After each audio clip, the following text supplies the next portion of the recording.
The disjointed echoes of undeath, the deathly screams of 1,000 ghosts lost deep within the machine. We are the screech of mechanical mayhem, 665.66 UHMR Chemrat Radio, coming to you live tonight from Joe's Sump Shack. That's right, Gobbo. And a new loot hunt has sparked in the lower thermal districts into the sump, with rumors saying last week's shakedown by the Shadowbreakers turned up zilch. Whatever artifact the Inquisition is after must be worth major creds, as every ganger, sump hunter, and cultist worth their water is strapped up and on the hunt. Loot, loot. I am your ever-burning beacon of truth, the rebel with too much plasma, your host, Goblin King, joined tonight by my co-hosts, the power-hammered mauler of mayhem, Marky. What it is, O's. Just as chilly as he is mean, the polar bear of the Frost Hollow, ChuckerFly. Hey, what's up? Just remember, wash those balloons a couple times. Balloons? Did I miss something? We'll tell you when you're older. I tell you when you're older. I mean, like, you should know what this is. You're the one like cutting up the lines all the time for us after we get them. Oh, yeah. Son The of whole a- prison wallet. I got you. And the reliable hot shot with the crack shot, our dead-eyed laser brain, Kev. Yeah, you know, there is multiple kinds of balloons. Like Marky said, there is prison wallet, but there's also balloons for sucking on, and you should definitely make sure you don't mix those two up. Taking hits of promethium just to get that high. There's an enslaver Brain. joke here, but I'm not sure. There's the balloon that sucks on you, too. And there's the balloon that sucks on you. Dude, I played Gladius, and I fucking hate enslavers, dude. Oh, Jesus, they're My the worst. God. They are the fucking worst. I didn't even know what they were until I played Gladius, and I was like, man, fuck enslavers, dude. What the fuck are these things? they fucking come out of the fog of war, steal your units, and then fucking Yeah, run dude. away with them. Like, what Like, the you little fuck? bitch. They build up a little private army and they come fuck you when it's least Yeah, convenient. it took me 30 minutes to make that fucking unit, and you're gonna go take it? What the hell? Fucking asshole. I know this is like a 16-year-old reference, but in Soviet Underhive, balloon sucks you. In enslavers Underhive.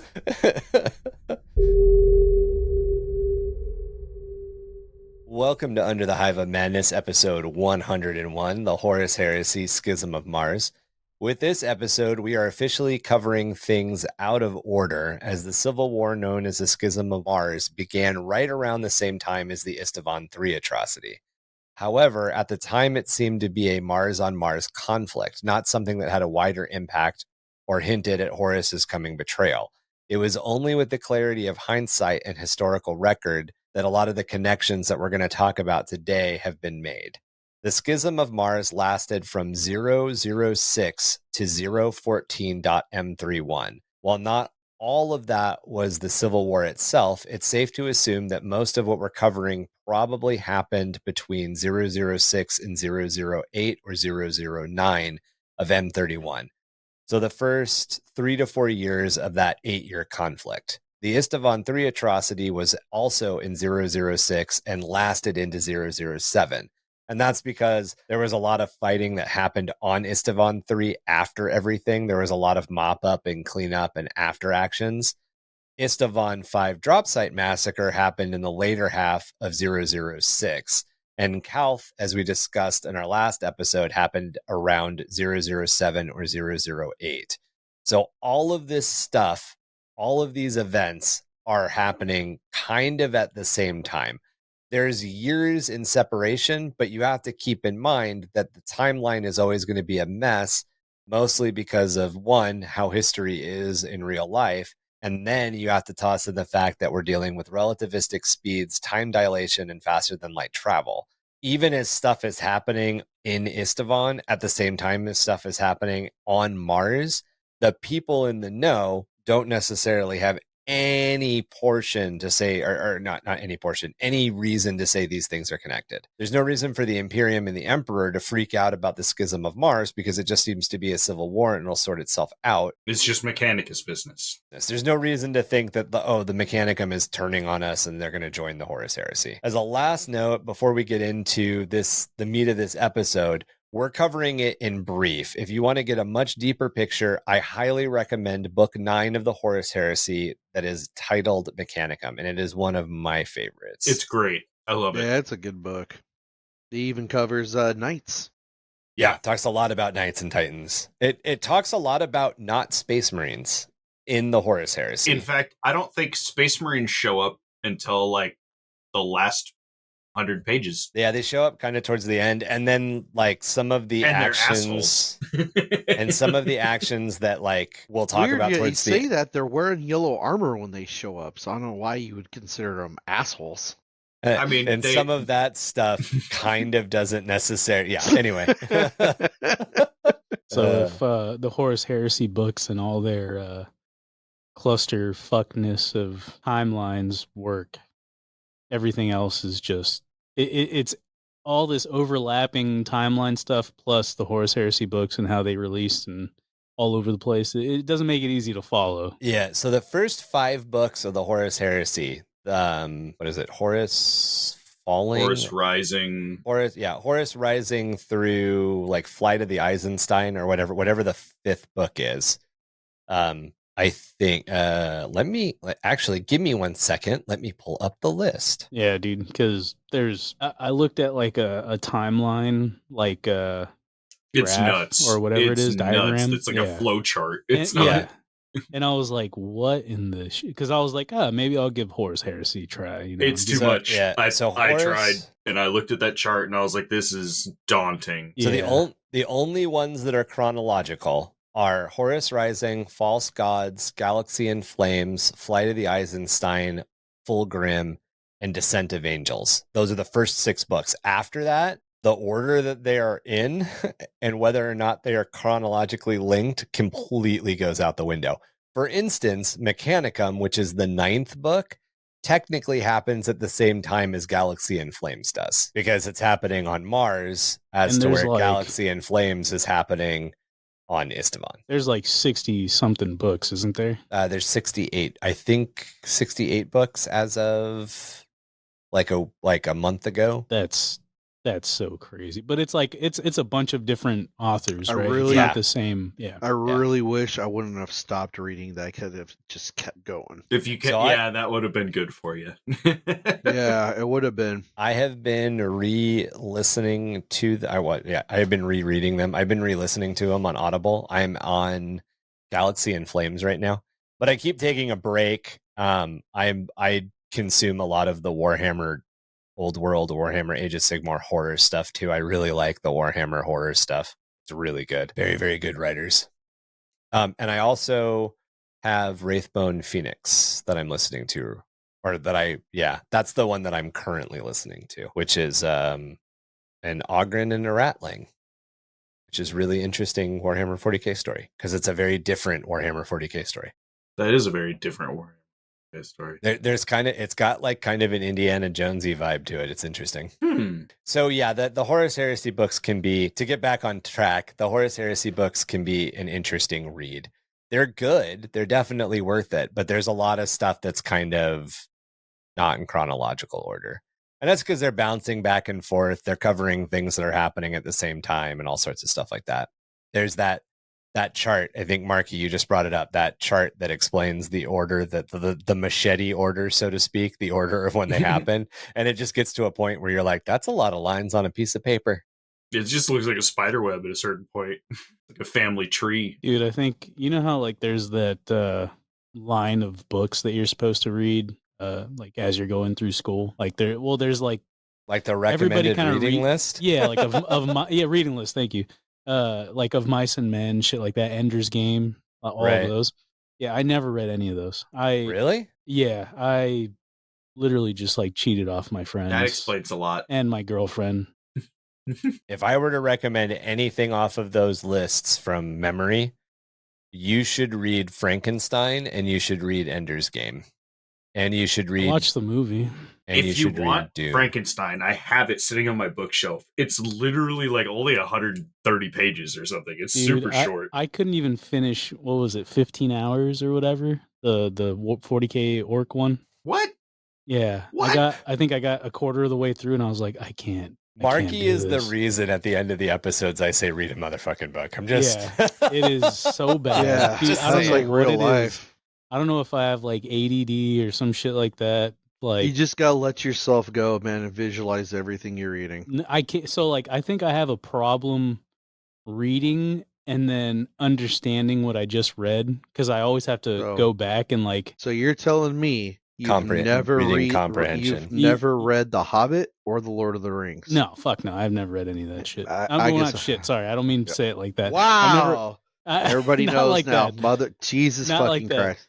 I'm sorry, Chuck. I didn't mean it like that. No, I'm out. I just don't read, dude. I'm Like out. my I'm my out. reading comprehension's so bad because like I'll be reading and I think I just get on a I don't know. I go into autopilot and like I'll be reading and all of a sudden like 10 minutes later I'll be like in another part of the book in a different setting and I'm like, what the fuck just happened? Yeah, that's ADD. I get that every now and then. I have to like focus myself sometimes. Oh, okay, maybe it is, but like they'll go from one planet and then all of a sudden they're on another planet. I'm like, when the fuck did that transition happen? If it makes you feel any better, Marky, now when I read a book sometimes, depending on the time of night, I actually fall asleep. So That's always nice.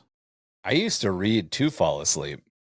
Yeah, I would read until I got tired. not me, Yeah. man. Nah, I I start don't have reading any- a book, I'm in it. Yeah, the one thing about me is that's I don't the problem. have Is sometimes it would problems. backfire and it would be like 3 a.m. and I'd be like, I need to put this down. I didn't say it worked. I said that I used to do it. Yeah, there was when I started reading The Wizard's First Rule by Terry Goodkind, and like all of those books are like 800 to 900 pages long. They're huge. They're like books.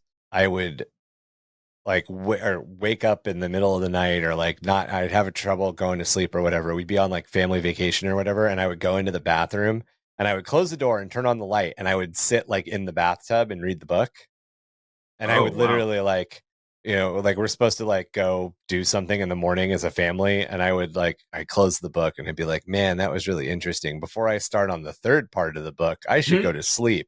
And I'd look under the door and I could see that the sun was rising and I'd be like, fuck. Oh yeah, I was at a house party that ended up as a smoke sesh in the garage, and then we all of a sudden noticed, like, we're like, what's this? What is this? And we realized it was the sun in the smoke. And we were Nice. like, oh, we fucked up. I never did it with marijuana. I only did it with books. Oh, there was allegedly more than that. Allegedly. Allegedly. I admit to Allegedly. nothing. So You to can sum it really up, see I the can't sunrise in fucking the read. book. Oh, okay. We got it. I got We you. got to get Mark. But how come you're good with rules? I 'Cause it's don't short? know. I don't know. Honestly, I'm good at some things and horrible at other things. Because it's technical.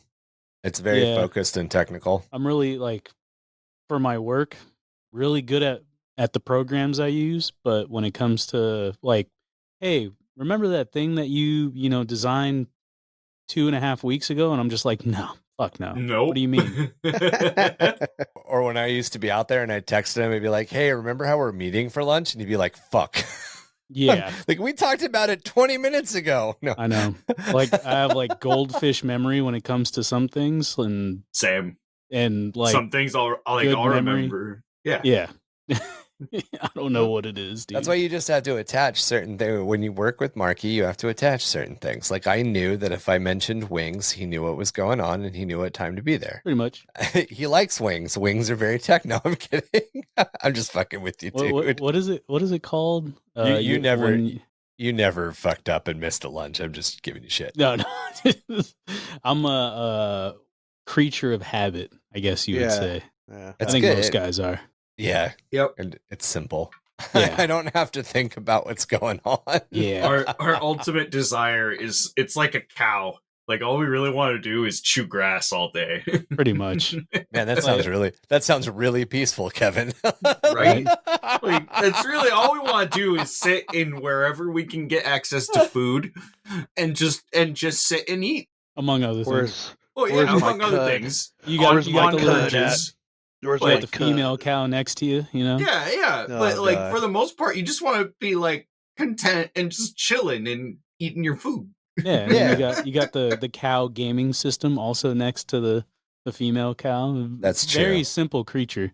It's true. The gaming system has to be there. Even before the opening stages of his planned insurrection had begun, Horus knew that he had to secure the support of the Mechanicum and their superior technology and weapons if he was to defeat the Emperor and conquer the galaxy. He won the loyalty of many of the Mechanicum's tech priests by promising them the lost secrets of the ancient standard template construct. This was tech that he and his legion, the Sons of Horus, had recently recovered from the worlds of the subjugated Artarian technocracy. The Artarian technocracy was a technologically advanced and peaceful, independent human civilization scattered across several star systems, but centered on their capital world of Arus. The technocracy had been founded during the isolation of the Age of Strife and reached its height in the early 31st millennium. Their technology was the equivalent to that of the Imperium of Man at the time of the Great Crusade, and in some respects was even more advanced, as the Artarians had access to several STC databases that were not in the Imperium's hands. The Artarian technocracy was conquered on the order of the War Master in the final days of the Great Crusade. He basically knew already that he needed this bargaining chip if he was to unleash his rebellion against the Emperor of Mankind. So he already knew when they came up against these guys. Were they the ones where the Enanthium was at? No, that This is was a different the Interrex. The Interrex happened before Horus fell. So yeah, he already knew that he was going against the Emperor of Mankind, and he basically used his expeditionary fleet to contact the Arturians and then specifically get those STCs so he could use them as bargaining chips. So these are the bad guys on Mars? The Arturians? No, the Arturians were a completely different group of people. Third-party Mars? humans. No, nothing to do with Mars. What the fuck? They had STCs from the Dark Age. Yeah. So what planet are they on? Artarian. Their home world is Arus, and their civilization was called the Arturian technocracy.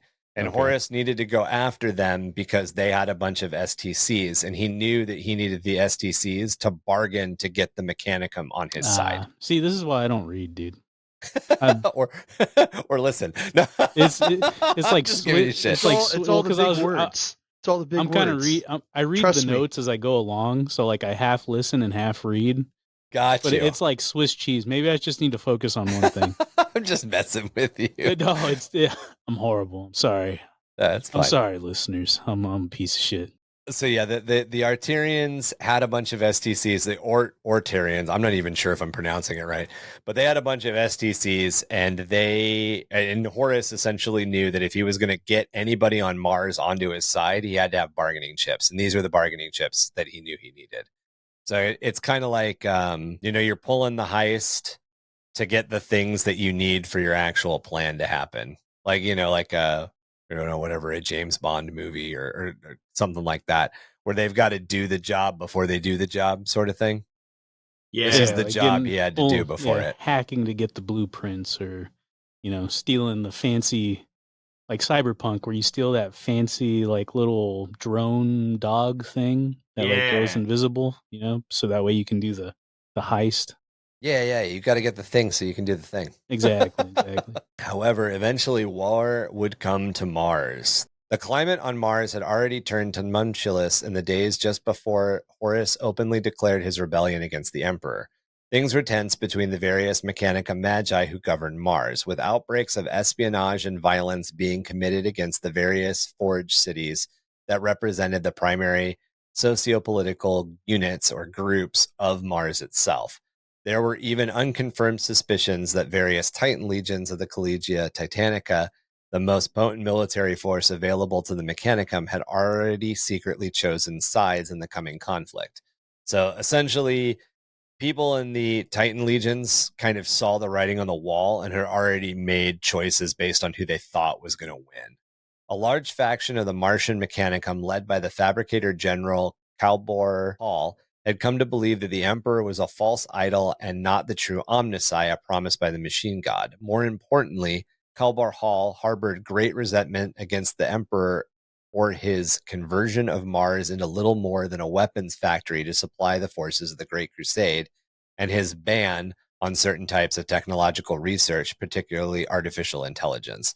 So Calbor Hall didn't like any of the rules that the Emperor had set for him, or any of the things the Emperor had asked for him to do. At the onset of the Horus Heresy, War Master Horus sent Regulus, a Mechanicum representative who had already thrown in his lot with the War Master, to Mars to secure the tentative support of Calbor Hall. Regulus convinced the Fabricator General of the War Master's resolve to support increased autonomy for the Mechanicum against the autocratic rule of the Emperor. And as a reminder to everybody, Calbor Hall had already been named as part of the Council of Terra by the Emperor, along with Malgador, to serve as part of the civilian administrative government. So Calbor Hall already had a bunch of power and already kind of had a way to guide, and even at this point resented what the Emperor had given him and was very easily swayed to Horus's side. And there's a very big reason why that we're going to talk about here in just a second. I've heard that Mars could essentially, how do I put this, fuck up the Emperor if they didn't side with him. Yeah, but probably not at this point. At this point, the fuse is already lit, the cat's already out of the bag, whatever you want to say. The Emperor has expanded past Sol, the primary system, and has enough planets that are directly subordinate to him that a conflict at this point between Mars and Terra would have become a civil war. It would have become like a deadlocked civil war, essentially. Okay, so it's not like he needed Mars because of obviously, the Titans and their technology, but it would be like a huge handicap if he didn't have them. He probably would have lost it in the long run, right? Without Mars backing. There was a point in early Imperial history where if he didn't have Mars's support, he would have failed. Yeah. However, at this point, Mars and Terra have reached like a homeostasis stamp. They both need each other They're as symbiotic. Much. Yeah, they need each other to survive at this point. If either pillar of that fails, there's going to be major problems. Any political moves against the Emperor had to kind of be done in these like espionage, subterfuge style ways. And one of those is if you can get all the Titan legions on your side, then obviously you can use that force to eliminate enough Space Marines to make the Emperor back down, or to threaten to eliminate enough Space Marines to make the Emperor back down. Yeah, just the having of Titans is enough to capitulate some cases. Yeah. But there's enough Titans that would have sided with the Emperor that, that Calbor Hall did not have... He didn't have a winning hand. No. Yeah, he still had to play poker. And part of his winning hand was using chaos nonsense. The vaults of Moravec must never be opened. You will swear this oath to me, Calbor Hall, or the union between Terra and Mars will be no more. Emperor of mankind.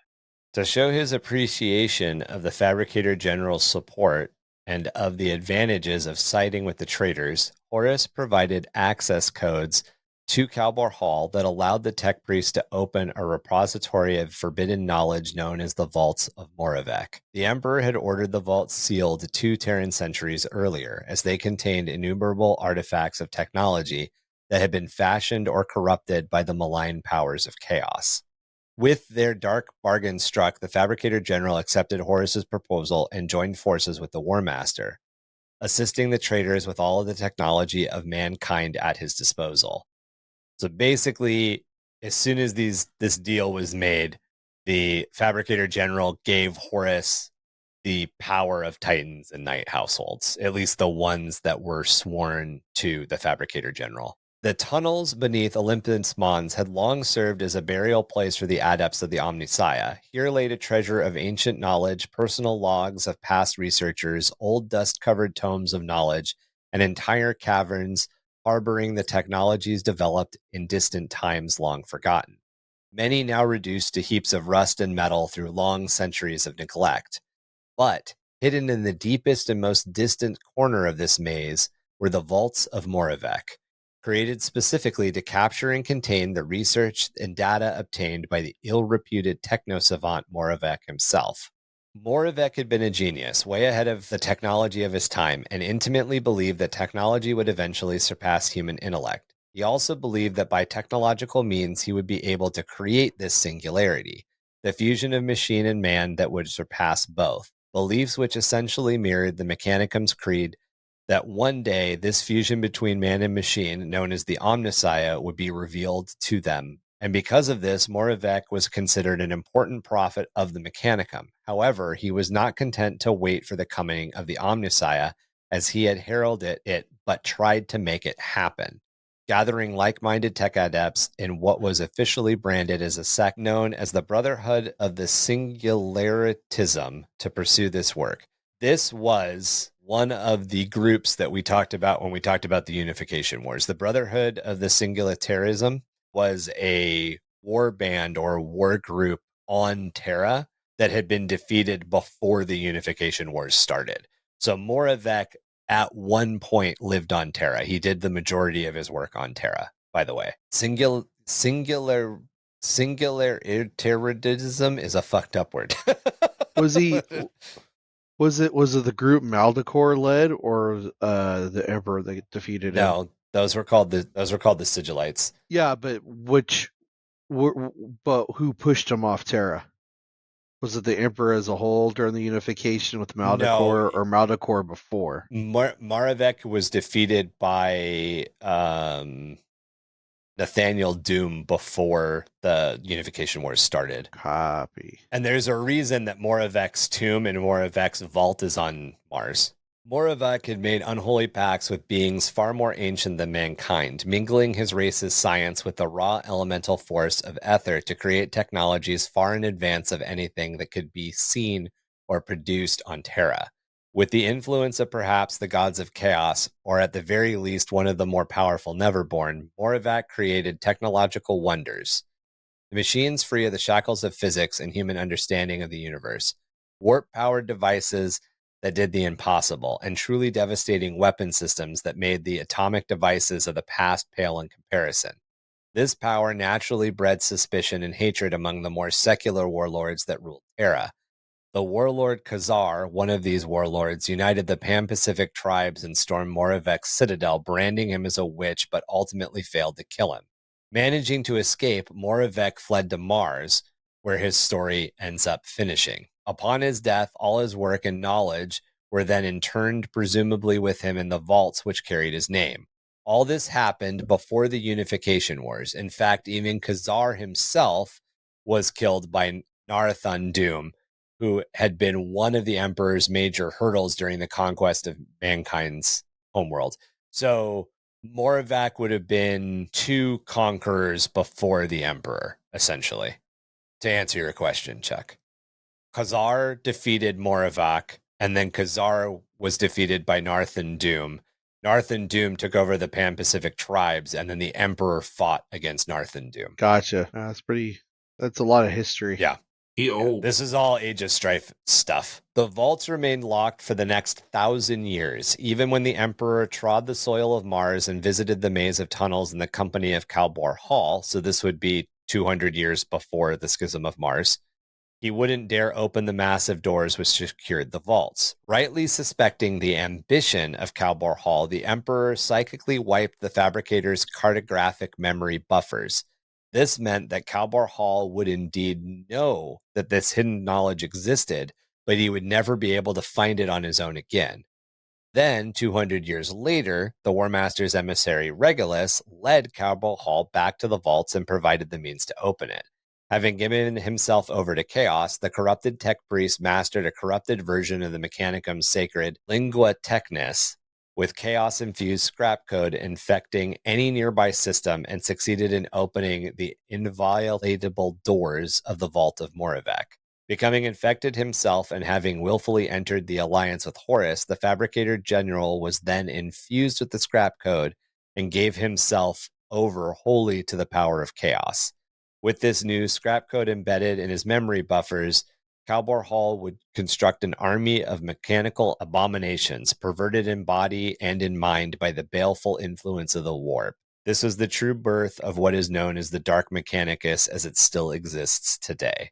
Regulus had the codes that were needed to open the outer door, and then the scrap code needed to essentially break all of the other safeguards. Because if I remember correctly, and Kevin, you might have to back me up on this, there were several, like there was the door itself, but then there were like 4 or 5 different systems they had to pass to actually get into the vault, right?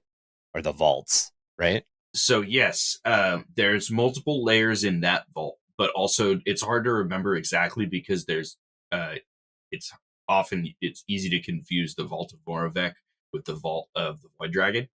Yeah. Which also had like a shit ton of layers of defenses. Which didn't actually get all the way opened. Well, yeah. Well, it did and it didn't. No. Well, okay. She got all the way in and she learned the secret of the vault, but the secret of the vault never left. That's not Calbar Hall. That's right, exactly. That's the other girl. There's the girl that became the new keeper of secrets or whatever it was. Right.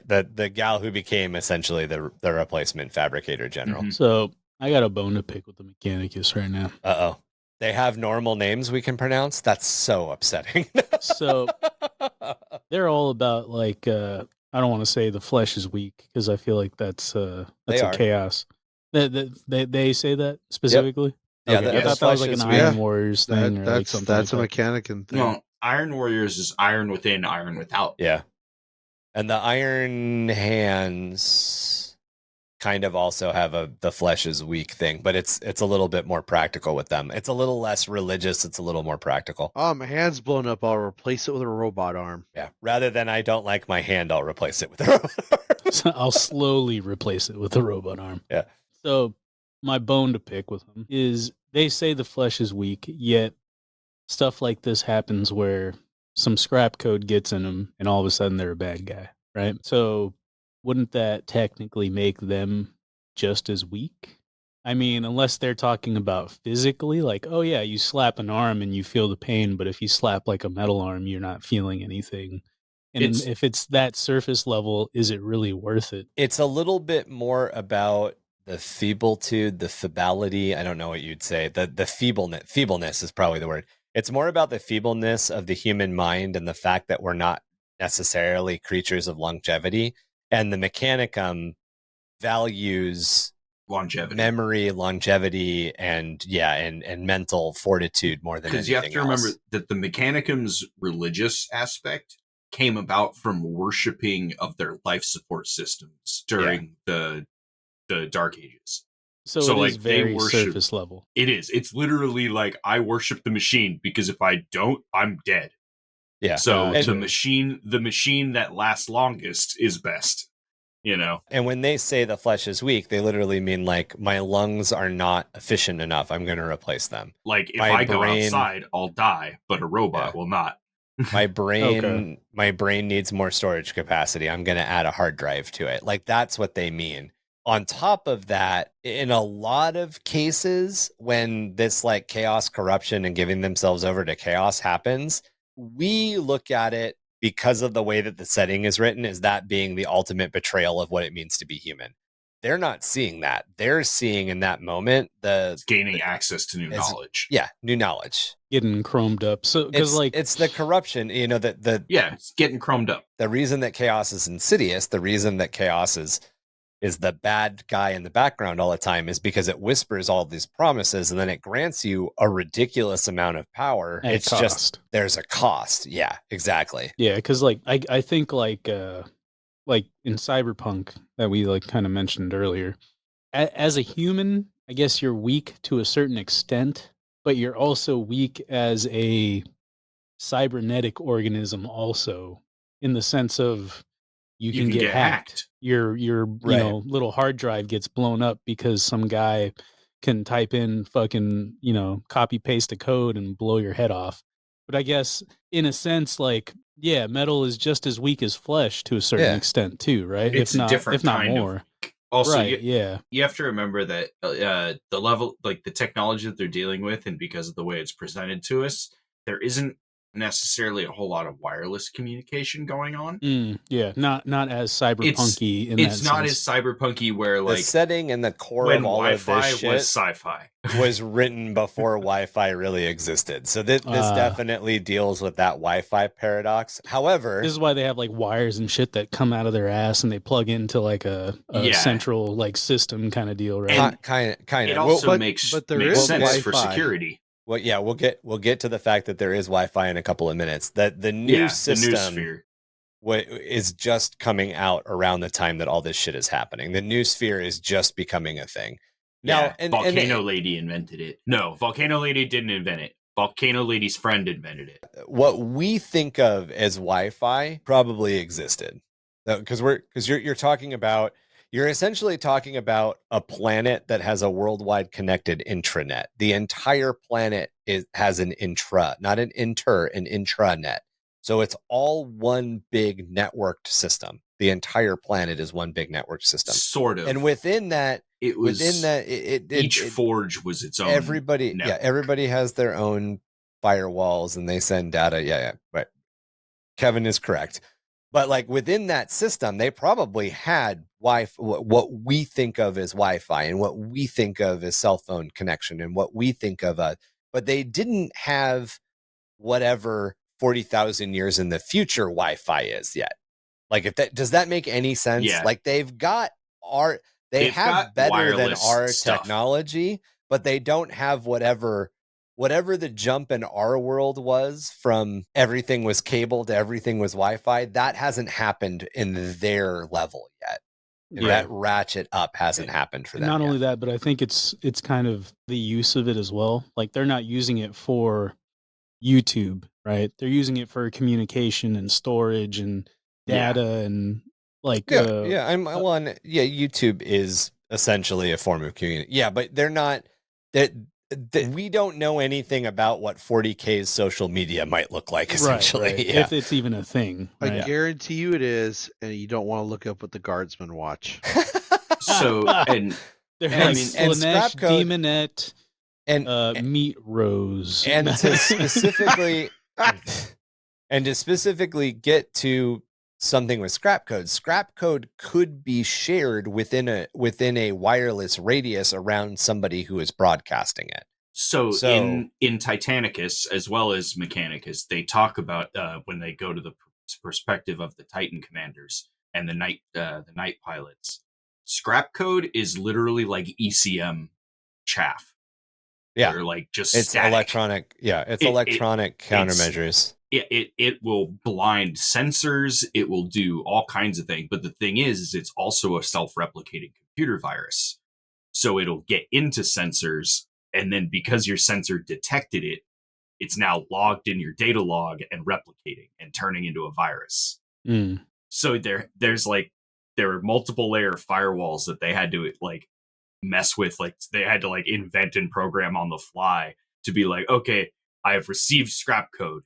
Then they delete their first firewall and turn on their second firewall to purge that from their system. But they'd have to shut down sensors so that they wouldn't pick up more of it. So like that's why there isn't Wi-Fi everywhere, because you'd just be swiping computer viruses from chaos. Well, it's like nowadays, everybody's on Wi-Fi. Do you trust this network? Yeah, everybody is on Wi-Fi to a certain respect, but we all have our own DMZs. We all have our own firewalls. We all kind of have our own. I mean, they're not super sophisticated. They're air gapped or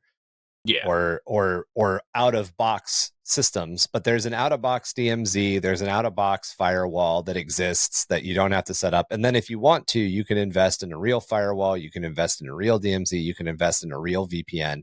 You can do all of these things that make your security better. And that's the same thing that the Mechanicum is doing to a certain level. The difference is, or the thing that's happening here is that like Calbor Hall, I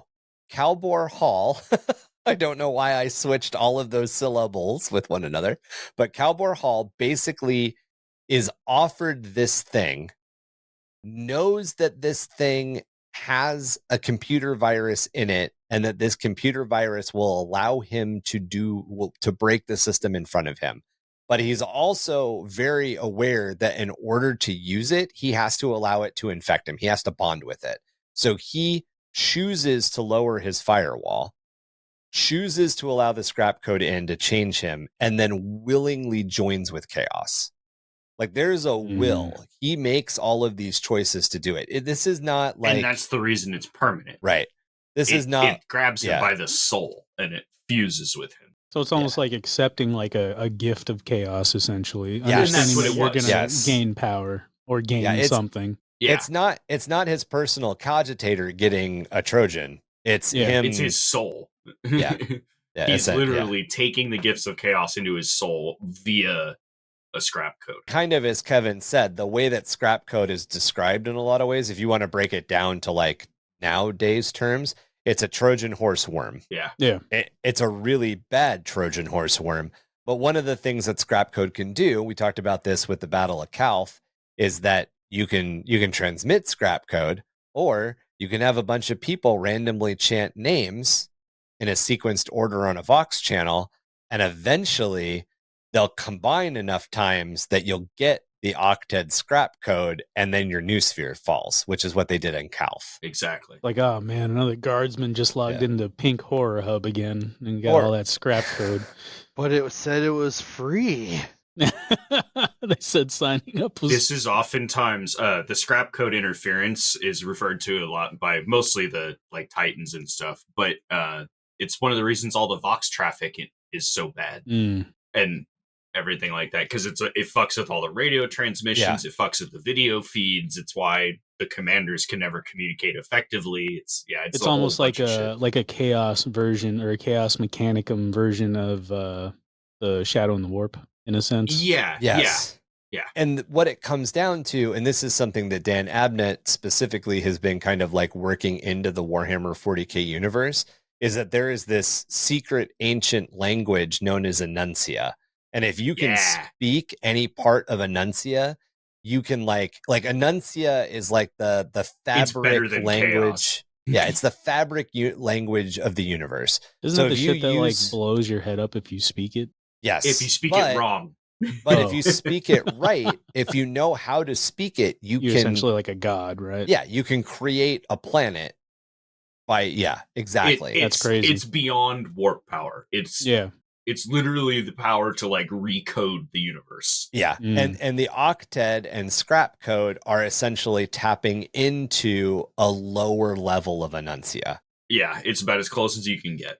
Yeah. It's kind of like the concept in non-40k terms of like, if you know the true name of something, which is a very prevalent fantasy thing, which is because it's a very prevalent religious thing. If you know the true name of something, you can control it. It's that same kind of idea. That's why nobody speaks Latin anymore, because all the demons just start showing up. No, it's because no one can speak Latin because it's a weird language. Dude, can you imagine if that was true? Just like back in the day, like in ancient Greece, just fucking demons were everywhere because the language was Latin. Why the fuck do I keep saying toilet and this fucking nurgling keeps coming up out of my eating my asshole? What the hell is going on? Have you ever seen that meme where the dude was like, I didn't mean to summon lemons? Because it's written in cursive and you're like, oh, demon, got it. Yeah, I just watched again. You guys remember The 100? Yeah. Yes. I just finished it again, and like their made up language is like a mix of like Latin and made up words kind of thing. The guy that wrote it, I've watched a couple of like talks that he's done because he does a bunch of conlangs, like constructed languages. It's the same dude that wrote Dothraki. Because Dothraki... Oh, really? That's cool. Yeah, Dothraki didn't exist. Dothraki was like George R.R. Martin didn't write Dothraki. He just said, these guys speak Dothraki. This is what they're saying. Yeah. So they hired the same dude who wrote, what's it called? Tree... No, in the 100, it's called like Tree something. Oh, the tree people speak. Yeah. Well, they all Grounder have speak, different. but yeah. There's grounder speak. There's tree speak. There's sky people. Sky people speak is our English. Is regular But everybody- English. yeah, But all and the then different there's, tribes speak Like different. mountain people speak, sea Yeah. people speak. Yeah. Well, And the then there's mountain one people tribe. spoke English as well. and then there's one But that's tribe. because they were in a bunker. But yeah, the guy that wrote that language, he also wrote Dothraki. He's a really cool. I can't remember his name. He's a really cool guy. He's done a couple of talks and like interviews and stuff. I'm sure you can find it on YouTube. I meant the ice people, not mountain people. Sorry. I assume they're from the mountains if they're in ice. The language that they use in the 100, specifically tree speak, the tree people. Yeah. It's a very, very, very slangized English. Like if you go back. Yeah. I watched it with subtitles and I totally picked up on that. Yeah. It's just slang. It's super, super lazy slang English. If you go back and watch it, it's neat. It's cool. But yeah, you're right. I think one crew or whatever they end up doing mixes in Latin and. Yeah, one crew. I forgot they came up with the one crew language. What is it? You know what Trigetta slang is what they call it. That's what the tree crew people said. Yeah. Tree crew. That's what they're called. I keep calling them tree people. Tree crew. I was going to say, I was like, this doesn't sound anything like Latin when they're talking about like. Yeah. When they were talking about when they actually spoke in the language, I was like, it sounds nothing like Latin. But when they explained it, I can't remember at what point it was. I think it was like in the second season. They were going from one place to another, and they were talking about the place they were going to, and we didn't have subtitles on at the time, or like we had the subtitles on as far as like what they were saying was being, but we didn't have like the subtitles turned on so you could see their language written out too. We just saw what they were saying, but they were walking by a sign that said like I knew said like Washington State or Olympia Monument. National Forest or something. Yeah. I knew what the sign said because I have seen the sign in real life and I know how freeway signs are. Yep. And they said like Waha Hub. And I was like, oh, they're literally it's the letters that are missing from the sign. And that's how they built that part of the language. And then I started to kind of hear the slang when they were talking. I was like, oh, I see the letters they dropped. Anyway, I really like Belter speak as far as languages. So scrap code. Belter from scrap code seems like it got into my headset. As we talk about conlings. Conlings are interesting. We should do we'll do a creative writing episode on constructed languages at some point. That'd be fun. Because there are some in 40k. There are definitely conlang. I mean, Annuncia being a great example of one. Don't they have something like below low Gothic or something like that they have? Yeah, there's Underhive has its own kind of dialect. There's gutter speak, which is spoken by the people that live. Well, yeah, gutter speak is spoken in the hive. What's the one that's spoken when you like live deep enough inside of a Navy ship? Was it boiler speak? Do they call it that? Possibly, or void speak, because there's levels of like especially the older Navy ships. There are like levels of the ship that like the people that live there don't know they live on a ship, and the people that run the ship don't know that people live down there. like there's supposedly there's ships that are so big that there's just like forgotten unused storage areas with like little villages. You know just kind of reminds me of exist. The one dude in the oil tanker in Waterworld. Yeah, exactly. Yep. No, but that's exactly. You're right. No, you nailed it right on the fucking head. Yeah. There are people like that in 40k. Not every ship is like that. Because some of the ships are just so fucking big that there's like no way that you would know some every of them are nook just and cranny. Cargo ships where it's literally just massive to be massive. You know, automated loading and unloading. As servitors, like these people are literally just down there to fix leaky pipes, and everybody forgot they were down there and just assumed the pipes never leak. My grandpappy fixed this pipe. Yep, I'm doing the same. Yeah, thing. No, 100%. Chuck's and right. We should get back on scrap code. Oh wait, yeah. I mean, I've almost finished my cigar. The bowels of Navy ships should also be their own episode. Like the 40k shit is crazy. Like if you ever read the description, and this will actually come up later on in the episode. If you ever read the description of some of the like fucking ancient like Age of Strife and like Great Crusade and Horus Heresy level ships, they talk about how like the hallways are constructed out of stone inside of a fucking ship, and then it's made out of stone. Yep. Which always seems really weird, but I mean. So to get back to the vaults of Morvek, with this repository reopened, all manner of forbidden arcane knowledge and weaponry, which had been tainted by the corrupting influence of chaos stored within, was released. Soon the corruption spread throughout the forges and temples across the Red Planet as scrap code. Basically, this is a chaos-contaminated arcane computer virus, as we just talked about. It infested the Lage stacks and Cogitator archives of the Mechanicum. So as soon as the temples of Morvek were opened, there was even worse scrap code or other parts of scrap code that were inside of it. And as soon as the vaults opened, as soon as all those cogitators started connecting to the general network of the rest of Mars, this code, this Trojan horse worm, just started spreading itself to any network it could get access to.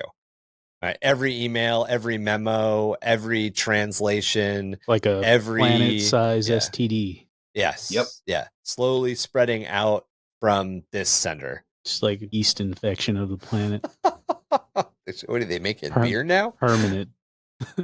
This caused chaos to emerge into any cogitator system that was networked to one of its infected counterparts. Because of this scrap code infestation, communication across the world and off-planet was severely disrupted and essential industries began to collapse.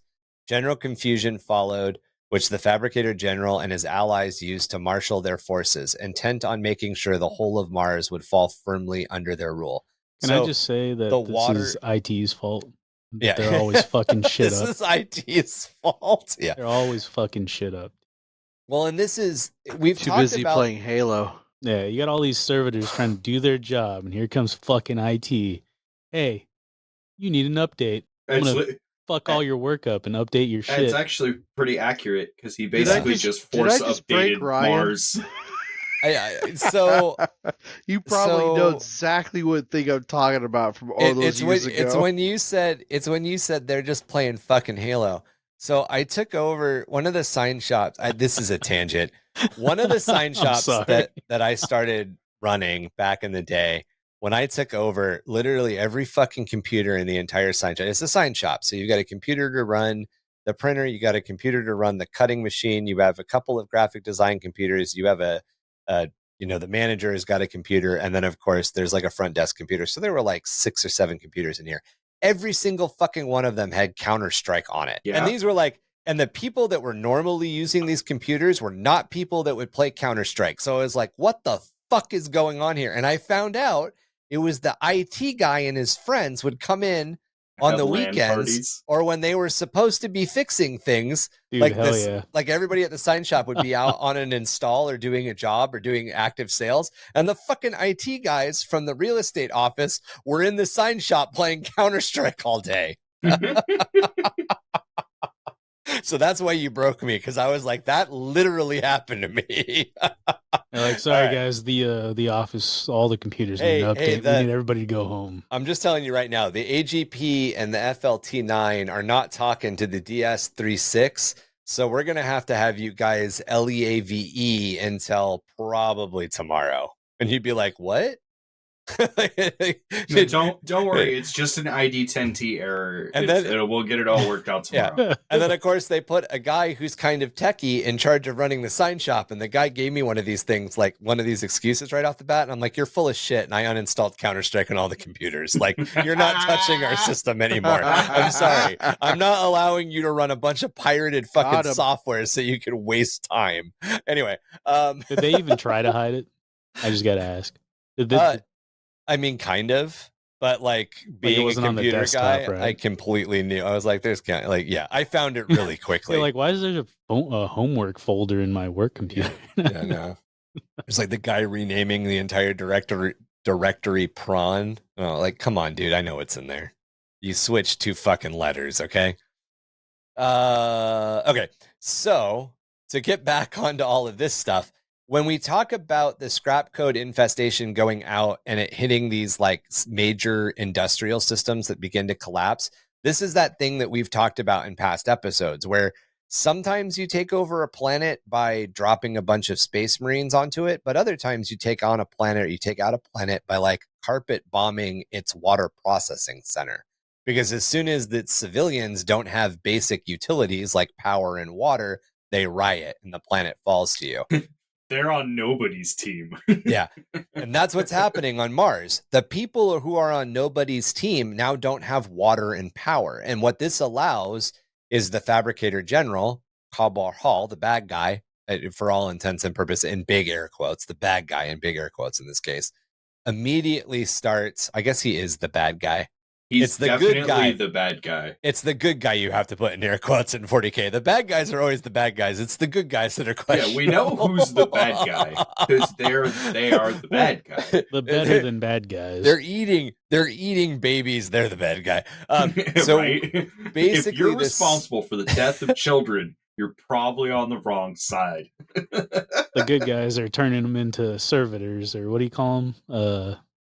Servitors, little, yeah. No, the little flying baby cherubs. Cherubs The technically, good guys turn them into sisters of battle and commissars. They're vat-grown dogs, basically. Cherubs are really weird. Like, we have to have a conversation about cherubs. Yeah. Too many tangents in this tangent. Sorry, okay. I know. That's fine. So the scrap code is going out, and it's like taking out the water processing plant. It's taking out the electrical plant. It's making the Arbites, like the signals that go to the Arbites, so the Arbites can respond to a domestic dispute. It's stopping that. And basically, the Fabricator General goes, "Oh, my people, I have the solution, martial law." And the people are like, "Oh God, please help." And then he has an excuse to bring his Skitarii forward, but it's an excuse. He really wanted to move his army forward, and now he has a reason to, because the scrap code he released is causing the problem. And preemptively, he knew who was on his team. Therefore, the missile knows where it is because it knows where it isn't. So he knew who was on the Emperor's team also, because they didn't declare allegiance to him. And he didn't tell them this was all going to happen. Right. So they're all like, "Oh God, what the fuck's happening? Why isn't the Fabricator General responding to our requests for help?" And then in the meantime, he's basically forward deploying his fucking army outside their forges. And then they're all like, they one by one look out the window, go, "Oh, I get it now." However, this did prove a little more difficult than he had anticipated, as several regions of Mars remained relatively unaffected by the scrap code, insulated against the assault by the early adoption of a new, far more secure digital information network technology called the Noosphere. So the Noosphere is just starting to go up as this stuff is happening. So forges that have and essential services that are connected to the Noosphere aren't being affected. Among these regions were the forges of Corally Zeth, Volcano Lady, Impulivin Maximal, and Fabricator Locum Zagreus Kane. Maximal is the one who invented the Noosphere. Yeah. The How first do you, one. Ipluvian Maximal? I used his last name. I just kind of skipped over that one, to be completely honest. What's funny is like every other name here is fine. It's got to be Ipluvian Maximal. Ibuprofen. Ibuprofen Max. Ibuprofen Maximum. Sometimes, I just have to do that with certain characters. I just have to make up some dumb name. And dude sounds like a fucking Autobot. Part of it, right? Well, so here's the funny thing. Like, most of the Martian names have things that you can trace back to. So Coriel Zeth has something that you can trace back to in Greek mythology. Zagreus Kane has things that you can trace back to in Christianity and Greek mythology. Maximal has, I'm sure Ipluvian does too, but I don't know what Ipluvian goes to. Like, I know who Zagreus is, and I know who Coriel is. Maximus Decitus Meridius. Well, Zagreus is is Hades' kid. If you've played the video game Hades, you have been Zagreus. That's the character you play. You watch the movie Gladiator. I'm wondering if Ipluvian is... Ipluvian must be something Greek. It has to be. It might be, but what I'm wondering is are there any silent letters or anything? I'm calling him Ipluvian. Because it could just be Pluvian. Maybe the I is silent. It could be Pluvian. it's a weird Oblivion one, Maximal. and because it's a book, Yeah, it's like your when you were brain. trying to read all the Bretonian all the ones that all it the took us French- half an episode to figure out that they're all French. And I was like, wait, I'm dumb. How did I not figure that out sooner? They're all French. Well, if we were doing an episode on Bretonia, I would have gotten it. We were doing an Right. episode on the Ultramarines that, in my mind, should be Roman. Anyway, Right. Yeah, that's what it was. But so same thing here. So we're not really sure what it should be. We're kind of guessing on that. But yeah, Impluvian works. But yeah, he invented the new sphere. He shared it because it was still a prototype. Because everybody else is operating on Mars Net whatever version 1.0. Net Web 3.0. Web 3.0. And he's like, hey guys, I got this great fucking thing. And so because their forges were operating on his system, the scrap code couldn't get in. Because the scrap code was all ancient. Was like mostly old pre-imperial stuff. So anything Mars was currently running was still based off that same system. So essentially, they had a completely different OS. Mars's original OS was created by Marky Zuckerbergianus. Yep. He's like, you guys' Internet Explorer is old. I got this new thing called Edge. And try it out. I know that this shouldn't be as funny as it is, but in my head, I just saw a Microsoft Explorer update popping up on Cogitators on Mars and going, "Hey, did you guys know that we're updating to Edge? No, I'm a man. Prepare for the Windows 11 update." It's fucking the year 31,000. I'm thinking more like, oh, the scrap code started, but like before it fully shut everything down, fucking Clippy showing up. Oh God. But it's fucking like a chaos Clippy. corrupted It's Clippy. Clippy. It's like, chaos do you corrupted Clippy. Do you All need right, assistance? So Coriol Zeth, Impluvian Maximal, and Zagreus Kane all ended up being in a good position to become the leaders of the tech priests who chose to remain loyal to the Emperor and resisted being drawn into Kalbar Hall's so-called Dark Mechanicum. So those three formed the core of the Loyalist forces. And to be very clear, the majority of Mars was not loyal to the Emperor. It very, very quickly in this schism, it was not 50-50. It was like 70-30. Or maybe closer to 60-40, but it was definitely unbalanced in the Dark Mechanicums, which is why the Dark Mechanicum which is why the Schism of Mars lasted for as long as it did. Because without Imperial support, the resistance on Mars basically was trapped in the cities that they could manage to hold. And that was part of that is the Space Marines' fault. Yeah. So we'll get to that. That's the Chuck employee coming in, and he's just like, just fucking turn it on or turn it off and turn it on again. Well, have you that's tried the problem? Have you tried turning it on again? Yeah, but the Imperial Fist method of turning it back off is bomb it from orbit. And turning it back on again doesn't work. It's the only way to be sure. Did you try kicking it? Exterminatus is bullshit. You just rebuild it better. That's what you do. So the opening shots of the Martian Civil War were fired when the Kaban machine of Lucas Krom destroyed a plasma reactor complex belonging to the Loyalist Adept Impluvian Maximal. Still requiring some pretense to unleash a war against the Loyalist, Kalbar Hall and his allies attempted to provoke those unwilling to join them, working through sabotage, assassination, and outright aggression to eliminate those who are unwilling to join in their cause. As an example, the Dark Mechanicum aligned Legio Mortis attempted to goad the Legio Tempestus into opening fire first by entering the Tempestus territory and refusing to answer any hails. Basically, we ended up with two Titan legions playing chicken with one another over what ended up being a pretty minor border dispute.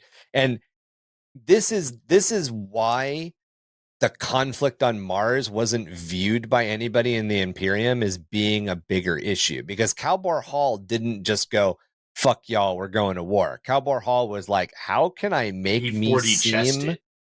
how can I make it seem like I'm not the aggressor? Yeah. how can I make it seem like I am taking legal actions in this? And also, at this point, the night houses, the night houses and Titan Legion still function fairly feudally. So if every now and then they got into a little scuff about which patch of dirt this particular house owned, like that was just Mechanicus business as usual. So one Titan Legion going to stomp on another Titan Legion's dirt, viewed from the Imperial perspective, is, oh, they're doing it again. Yeah. And it's because a lot of the Titan houses, a lot of the Collegia Titanica, a lot of the Legios and all of that were essentially bound to a Forge World, and Forge Worlds changed hands fairly regularly, again, in this very feudal way. And we'll get into it deeper when we cover the Collegia Titanica and the Night Households in earnest, but it's kind of how the Space Marine chapters are in modern Warhammer 40k. The Space Marine chapters bicker with each other over territory all the fucking time. And the legions didn't turn on each other, but fucking chapters fight like little bitches. Like little constantly. brothers? Yeah, like little brother, constantly. And loyalists, not chaos versus, but loyalist against loyalist. Don't take my skateboard, man.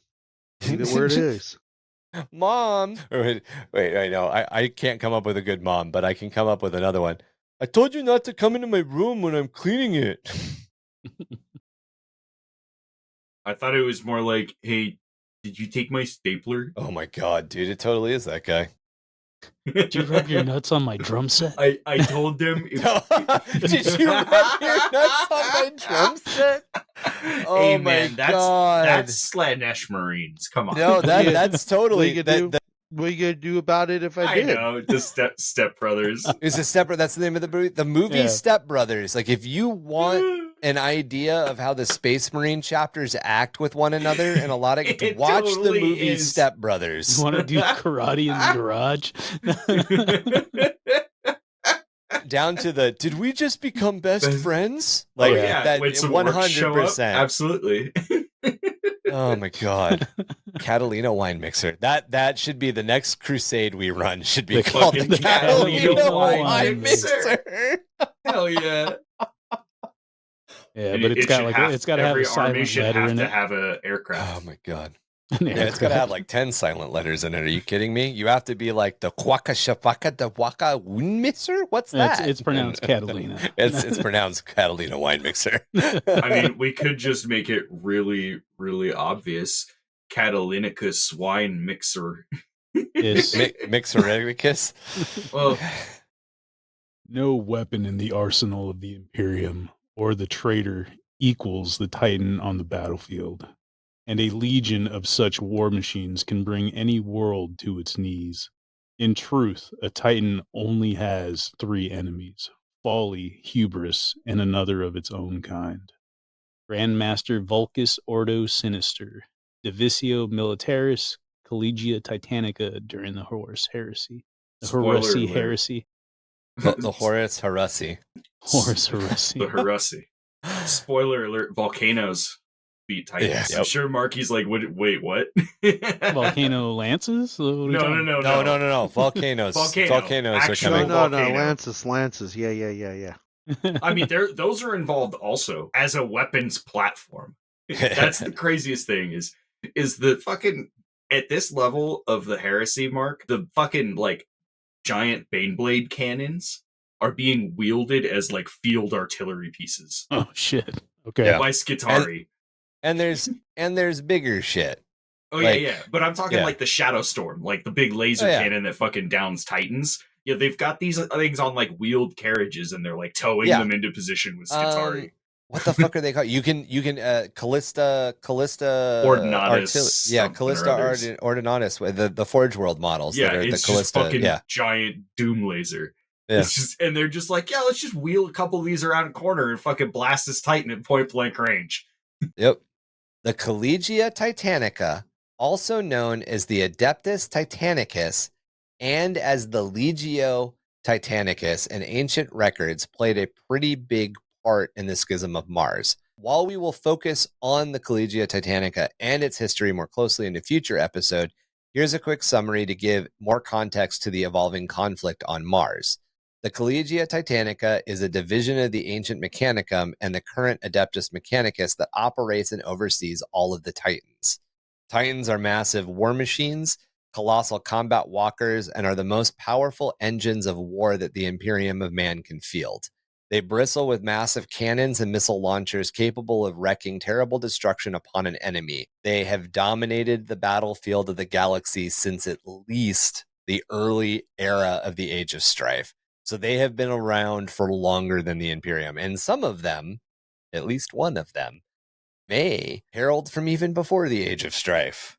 Each Titan is part of a larger unit called a Titan Legion, Titan Order, or as we referred to just above, a Legio. And a lot of times, if their name is presented like Legio Mortis or Legio Tempestus, that's how you say it. You don't say the Titan Legion Mortis, you say Legio Mortis. Most Titan Legions are based on a Mechanicus Forge world and remain under the direct control of the Adeptus Mechanicus, who jealously guards their mighty war machines and have the power to sanction which war zone they will commit their forces to. Ancient and impeccable, Titans are the size of multi-story buildings, and they are rightly known as god machines or god engines to the tech priests. They're also kind of seen as the biggest manifestation and almost a walking temple of the Omnissiah. It's the biggest thing that moves that man has created other than starships. And even the smallest class of Titans is powerful enough to reduce an entire tank squadron to scraps in seconds or level a city block. And technically, Knights are now considered the smallest class of Titans. However, in the terms of the Collegia Titanica, we are talking about actual Titans. Knights are the step below Titans, essentially. It reminds me of this quote I saw on a Magic the Gathering card. It was, Drakes always pretend to be dragons until the dragons show up. Yep. Yeah, Knights always pretend to be Titans until the Titans show up. Yeah. I like it. The Titan legions are fierce and proud, each with historical alliances and rivalries, which often stretch back to the earliest parts of the Age of Strife. They also have their own characteristics and cultures, much like a royal bloodline. This can be seen a lot like the Adeptus Astartes legions and the ancient Imperial Knight households. And of course, just like the rest of the galaxy's warriors during the Horus Heresy, the Legios chose sides really quickly. It's also important to note that as to where a lot of the information that we provided kind of bridges the gap between the Horus Heresy and modern 40k with the wording that we use to describe the Collegia Titanica, one of the important things is that all of the Forge worlds that exist have alliances to forges on Mars. The reason they're called Forge worlds is because they are bound to a forge on Mars. The Forge world of Armageddon. Armageddon is not a Forge world. Oh no, that's right. Armageddon's a death world. Might as well be. The Forge world of Ryza, which is a relatively famous Forge world, has ties to a specific forge and a specific fabricator on Mars. Whether or not those ties exist anymore, it's a franchise. It's a little hazy. But as of the 31st millennia, that was a direct connection. They were just being linked back to. And is that because when that expedition fleet got there, that just happened to be the Mechanicum ships that were there attached to that house? So they went, here's our flag. Yeah. Basically, it was whatever house sent it out. And of course, for instance, we'll go with Ryza again without getting into Ryza's specific, just using the name, not getting into their specific lore. An expedition fleet went out, they conquered that planet, they named it Ryza. 10,000 years, or not 10,000, a couple thousand years past, they've lost contact with Mars. They're now very definitely their own Forge world. They're reconnected with Mars, and then they reestablish whatever rivalries and commitments and allegiances they want to. Effectively, they are still linked back to Mars. All Forge worlds are linked back to Mars in a much more direct way than you would say all Imperium planets are linked to Terra. Because in a lot of cases, Imperium planets are kind of a little bit more linked to their local cluster and to their subsector governor, as to where the Forge world very much is always linked to Mars. They're going to operate independently, but it's just different. It's a different way of looking at it. The Forge worlds always link back to Mars. The Imperium's planets kind of only link back to Terra when it comes to the Imperial Tithe. I guess that's probably a better way. Yeah. All planets in the Imperium pay taxes, but don't necessarily like commit their entire undying fighting force, every man, woman, and child, to the glory of the motherland. Every Forge world does. For Mars, no matter what. Eventually, Techno-Magi Coriel Zeth, the mistress of the forge known as Magma City, gave Carbo Hall what he needed to declare outright war. She declared that she no longer believed that the machine god existed, though she remained loyal to the Emperor and his goals for mankind, as technology was developed through the application of science and reason, not blind faith. Now, this seems a little weird in context of the 41st millennia, but in the 31st millennia, remember the imperial truth that there was no such thing as religion and that secularism was what existed was the decree of the emperor. The imperial creed that the emperor is a god didn't exist yet. One of the techno-magi of Mars saying, no, I wholeheartedly believe in the secular vision shared by the emperor. I no longer believe in the Omnissiah. She's not saying she doesn't believe in the emperor. She's just giving up the trappings of the Mechanicum's acceptance of the emperor, because the Mechanicum chose to see the emperor as the Omnissiah. It wasn't necessarily true. And it wasn't true in the Emperor's eyes. The Dark Mechanicum, however, latched onto her apostasy against the sacred doctrines of the cult Mechanicus and used it to declare her and her supporters heretics. I love how it's heretic, but it's just tech at the end, so heretics. What followed was an assault against Magma City, bringing civil war to Mars. Those pledged to Calbor Hall and Horus arrayed against those aligned to Terra and the Emperor. Magna City became a focal point in the struggle for those among the Mechanicum who remained loyal to the Emperor as the Omnissiah or to his Imperium. History would record the first blow of the Martian Civil War as the strike against Magos Matthias Caphra. His forge was located in the Sinus Sebaceous region, housed within the Maldor crater. Titans of the Legio Magna marched from the northern Nakaos region and within solar minutes had smashed down the gates of Kefra's forge. These howling machine gods, dabbed in red, orange, yellow, and black, and decorated with flaming horn skulls, rampaged within the high walls of the crater, crushing everything beneath them and destroying thousands of standard years of accumulated wisdom in a fury of fire. As vast libraries burned, the indiscriminate slaughter continued, and weapon shops that served the Imperial Army regiments of the Solar Guard were reduced to molten slag. Legio Magna's war horns screamed into the night their savage fury. Further north in the Arabian region of Mars, the great god engine fabrication yards of High Magos Ahotep in the Cassini crater were struck by 100 thermonuclear missiles launched from the atomic silos hidden deep within the isolated peaks and mesas of Nilo Citrus. The explosions of these forbidden weapons filled the 415-kilometer diameter of the crater with searing nuclear fire, and conjoined magma-streaked mushroom clouds soared 70 kilometers into the Martian sky. Along the borders of the Luna Palace and the Arcadia regions, simple heated debates between the partisans of the Emperor and the War Master erupted into outright warfare. Princeps Ulrich of the Deathstalkers unleashed his god engines upon the fortress of Maxen Veldig's Legio Honorum. Caught by surprise, Legio Honorum lost 19 Titans in the first solar hour of the battle, before withdrawing into the frozen wastes of the Mar Barum and seeking refuge in the dune fields of Olympia Unde. Their calls for reinforcements were unanswered as all of Mars tore itself apart and a plague of war spread across the planet like a raging firestorm. All this is just happening in hours. Yeah. No, basically, not hours. It's I think it happens over the course of like 3 or 4 days, because at some point before the volcano explodes and all that. But we haven't gotten there yet, but yeah. Oh, I thought, my bad. No, the thermonuclear strike happened, which broke the mantle, and basically magma mixed with the mushroom clouds. My bad. But Yeah. Yeah, so yeah, I guess now we're still in the matter of hours. Yes. Yeah. All of the shit we just talked about happened within like the first like Within a solar day. day. Yeah, that's crazy. And the whole idea of 19 Titans being lost within a solar Obliterated hour in an hour. is insane. Also, These one things thing, are huge. One thing I forgot to mention earlier, you briefly brought up the Cobbin machine, only for that one little bit about how it was used to blow up a power plant to kind of like spark some drama.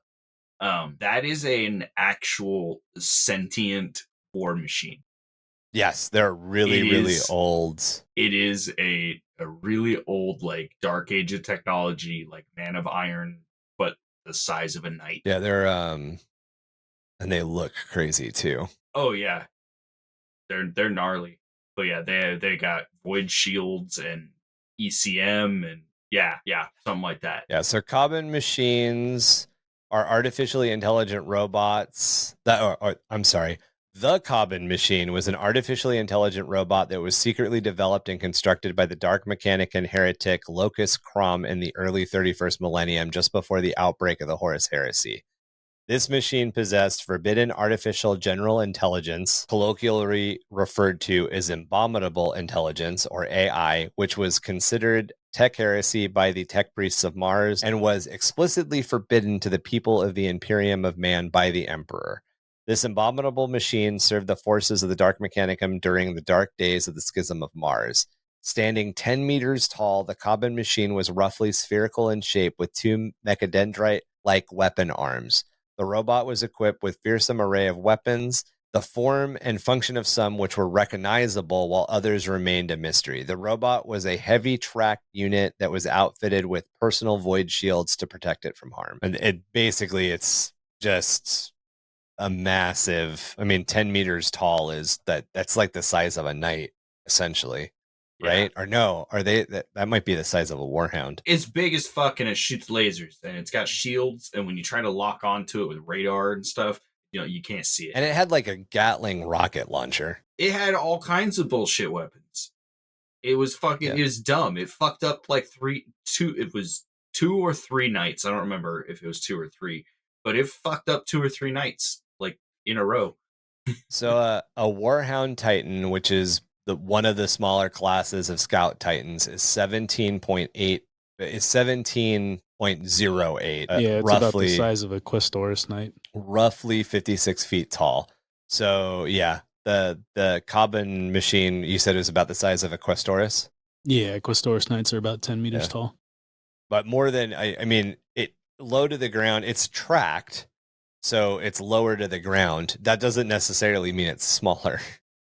Yeah, this thing height-wise, it's the same height, but it's a tall Bane It goes blade. all the way to the ground. Yes, yeah, it's a very tall Bane blade. It's very tall, with a lot of guns. Just take some las cannons to it. You'll be good. No, didn't work. It's about shields. It's about Marines. 3/4 the height of the Statue Marines of Liberty. to it. It's got void shields. It fucked Marines.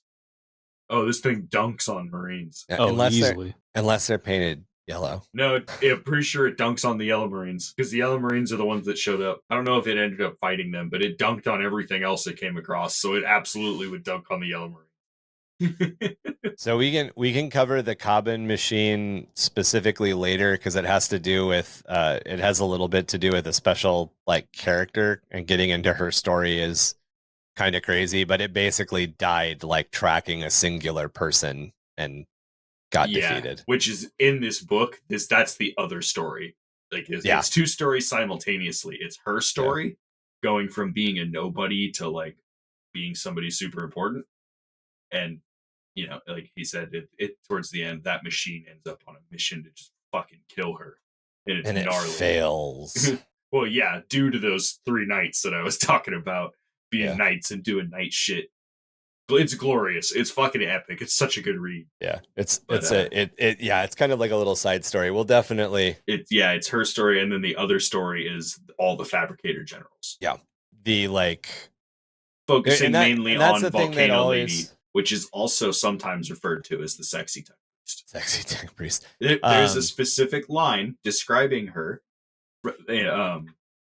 And she's described as being beautiful, because she actually, that's the one thing she missed about her human body, was that it actually had a sense of aesthetics and beauty. So she made her machine body all curvy and have boobs and shit. She's like that near automata looking style. Yes. Yeah. So in the Absbathica Vales, the war machines of the Legio Igonitum and the Burning Stars Titan Legion fought in a bloody close quarters combat, tearing through the teardrop landforms caused by an ancient catastrophic flood of the Red Planet's Lost Pass. Neither force took advantage or could claim a clear victory, and both withdrew to lick their wounds. And this was pretty common. We're bringing up, there are a lot of other conflicts that are like this. Two Titan legions that have some fucking beef with each other used this as an excuse to have a fight. Yeah. Didn't necessarily give a shit what side they were on. They just wanted to fight. And sometimes nothing was solved because they were just too evenly matched, and they would both basically like get pissy and leave. Like stepbrothers. At Fabricator Locum Cain's Forge, the Modus Oculum, the outlying forge cogitators and logic engines had become clogged with corrupt data. Howling ghosts of sourceless machine noise and dangerous codes packets of infected algorithms that many of the most advanced protective Agus protocols were helpless to defeat. Only Cain's swift action to shut down the input-output highways and the fact that the vast majority of his systems had recently upgraded to take advantage of Coriel Zeth's revolutionary system of noospheric data transference had spared them from the worst of the attack.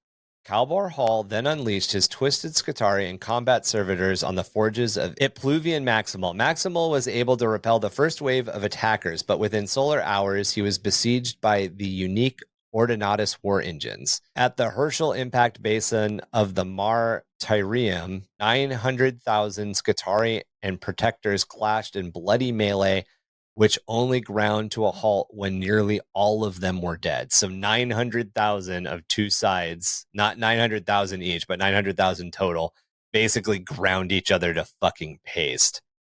The single greatest loss of life during the conflict took place at the Isthmus Locus Forge, when the Dark Mechanicum forces unleashed virus bombs on the settlement, killing 14 million people within a few solar minutes. This apocalyptic conflict was not just limited to the surface of Mars. As high above in the planet's orbital shipyards, traitor warships exchanged fire with loyalists that remained after the traitors had forced the vessels of the battle fleet Solar to withdraw. During one of these exchanges, the Arc Mechanicus Mechanicum Glorian was destroyed by the Dark Mechanicum frigates and crashed into the Basilica of the Blessed Algorithm on Mars itself. The crash annihilated millions of square kilometers and killed billions of people across the planet. And we talked about Arc Mechanicus before, but to just give you guys a reminder, these are some of the most massive ships in the Imperium. They're impossibly ancient, rare, and hardly ever committed to war. They have the mass of a small moon, are nearly indestructible, and have enough firepower to make most Imperial battleships blush. They are large enough to carry fully intact STCs completely inside of them, although it is unclear if all do. There's actually a theory that they all do, but only one or two have been found with full STCs inside. They have the industrial production capacity of a hive city. While it's kind of difficult to put into words how big most of the Imperium ships are, on average, they are as wide as a Dominator-class cruiser is long, which is roughly 6 kilometers. And from that, they're basically just scaled-up battle barges. These things are like the Phalanx would be considered an Arc Mechanicus if the Phalanx wasn't so unique and different. A fortress. Yeah. The Arc Mechanicuses are fucking massive. And normally, like, one of them showing up in a battle means that the battle is going to end because the Arc Mechanicus is going to open fire. Just the fact that it's like written down that the Arc Mechanicus is en route, the battles aren't. And to outline, a Dominator class cruiser carries a Nova cannon. That's its only job. The entire ship is basically to carry a Nova cannon. Yeah. So this thing is as wide as a ship specifically designed to carry one of the largest weapons. Imperial battleships have a lot of firepower, and the Arc Mechanicus just puts them to shame. But they're not war machines. They're not made to fight war at all. They're just that big. They're upgunned factories. Yeah. They carry. I mean, think of how many people we know live in a hive city. An average hive city has, I think we said, like 64 billion people.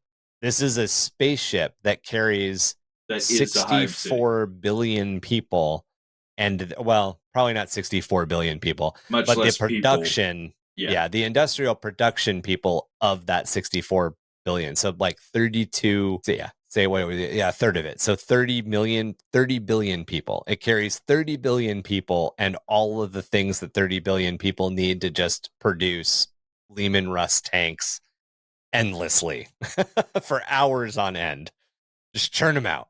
Whatever that STC does. That's a lot of cherubs. It's a lot of cherubs.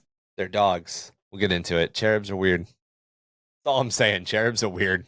As we mentioned before, Magma City became a focal point for the Resistance, with both the Legio Tempestus and the Knights of House Tyrannus coming to Coral Zeth's aid. Remember, she's kind of the hero in all of this. Sided with the secular Imperium, and she became the person who stood opposed to the Fabricator General. So very quickly in the conflict, or within a couple of days, as Kevin mentioned a couple of minutes ago, she stands opposed to Kalbor Hall. Defending against the chaos-fueled power of the Dark Mechanicum proved difficult, and soon Zeth's, Maximals, and even Kane's forges found themselves surrounded and besieged by their enemies. And all of these forges are relatively close to it. They're all essentially, they share regional borders. A vicious battle tore across Magma City, led by the Legio Mortis and the Imperator-class Titan Aquila Ignis. But the traitor Titan Legion's attack on Magma City was blunted when lava overran the traitor's ranks, and most of the Titans of Legio Mortis, including the Aquila Ignis, were destroyed by the Legio Tempestus. But despite the victory at Magma City, the situation remained dire for the outnumbered and outgunned loyalist forces across the planet. This was it. The sparks had grown into a fire, and open warfare erupted all across Mars, as both civilian and military fought one another in deadly and escalating civil actions in which the destruction unleashed on Mars mirrored that unfolding in the wider galaxy between the loyalists and traitor forces. It's like replaying the entire conflict out, but inside of an ant farm. And that's how it was described. They very much described the viciousness and the battles on Mars as being a reflection of what was happening in the galaxy.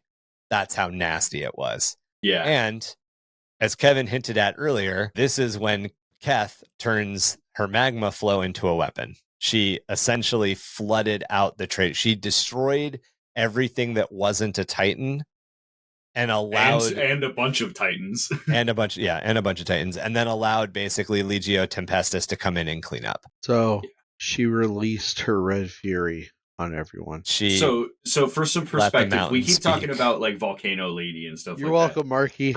I'll be here till Thursday. Try the veal. Her forge world, not her forge world, but her forge, her mega factory that she had on Mars was built in a dormant volcano. Yeah, which it's called Magma City. It's called Magma City, but it was built in a dormant volcano. But she reactivated the volcano. Like that was her like crazy scientific achievement. Is she invented a way to reactivate the volcano, and she used the magma to like fuel as geothermal everything power to power the entire factory, so that she didn't rely on external fuel. It was pure, and it was right there, and it was just absurd amount of power. She played Dwarf Fortress and won. Yeah, exactly. No, she played like Factorio or Satisfactory, and she won. She built an entirely self-sufficient factory that could extract materials from the volcano. It could generate power from the volcano. Like it didn't rely on fucking anything else. And then she was able to weaponize it at a certain point. But it's really epic because it's straight up like floating over this volcano magma pool. The way that it was described to me would be like that you don't see any of it in the third Star Wars movie, but the way that Mustafar is described, they always Magma City always makes me think of Mustafar. Exactly. That's what like remember the big building that they land all the ships on that's like floating before Obi-Wan and Anakin get dunked off into their duel on the little floaty thing. That building, the way it overhangs the pool of lava, it's like that. Or even that little floaty platform that they're on. Like I just imagine those zipping everywhere. Oh, absolutely. And they actually ride on some of those, but some of them have legs, other ones float.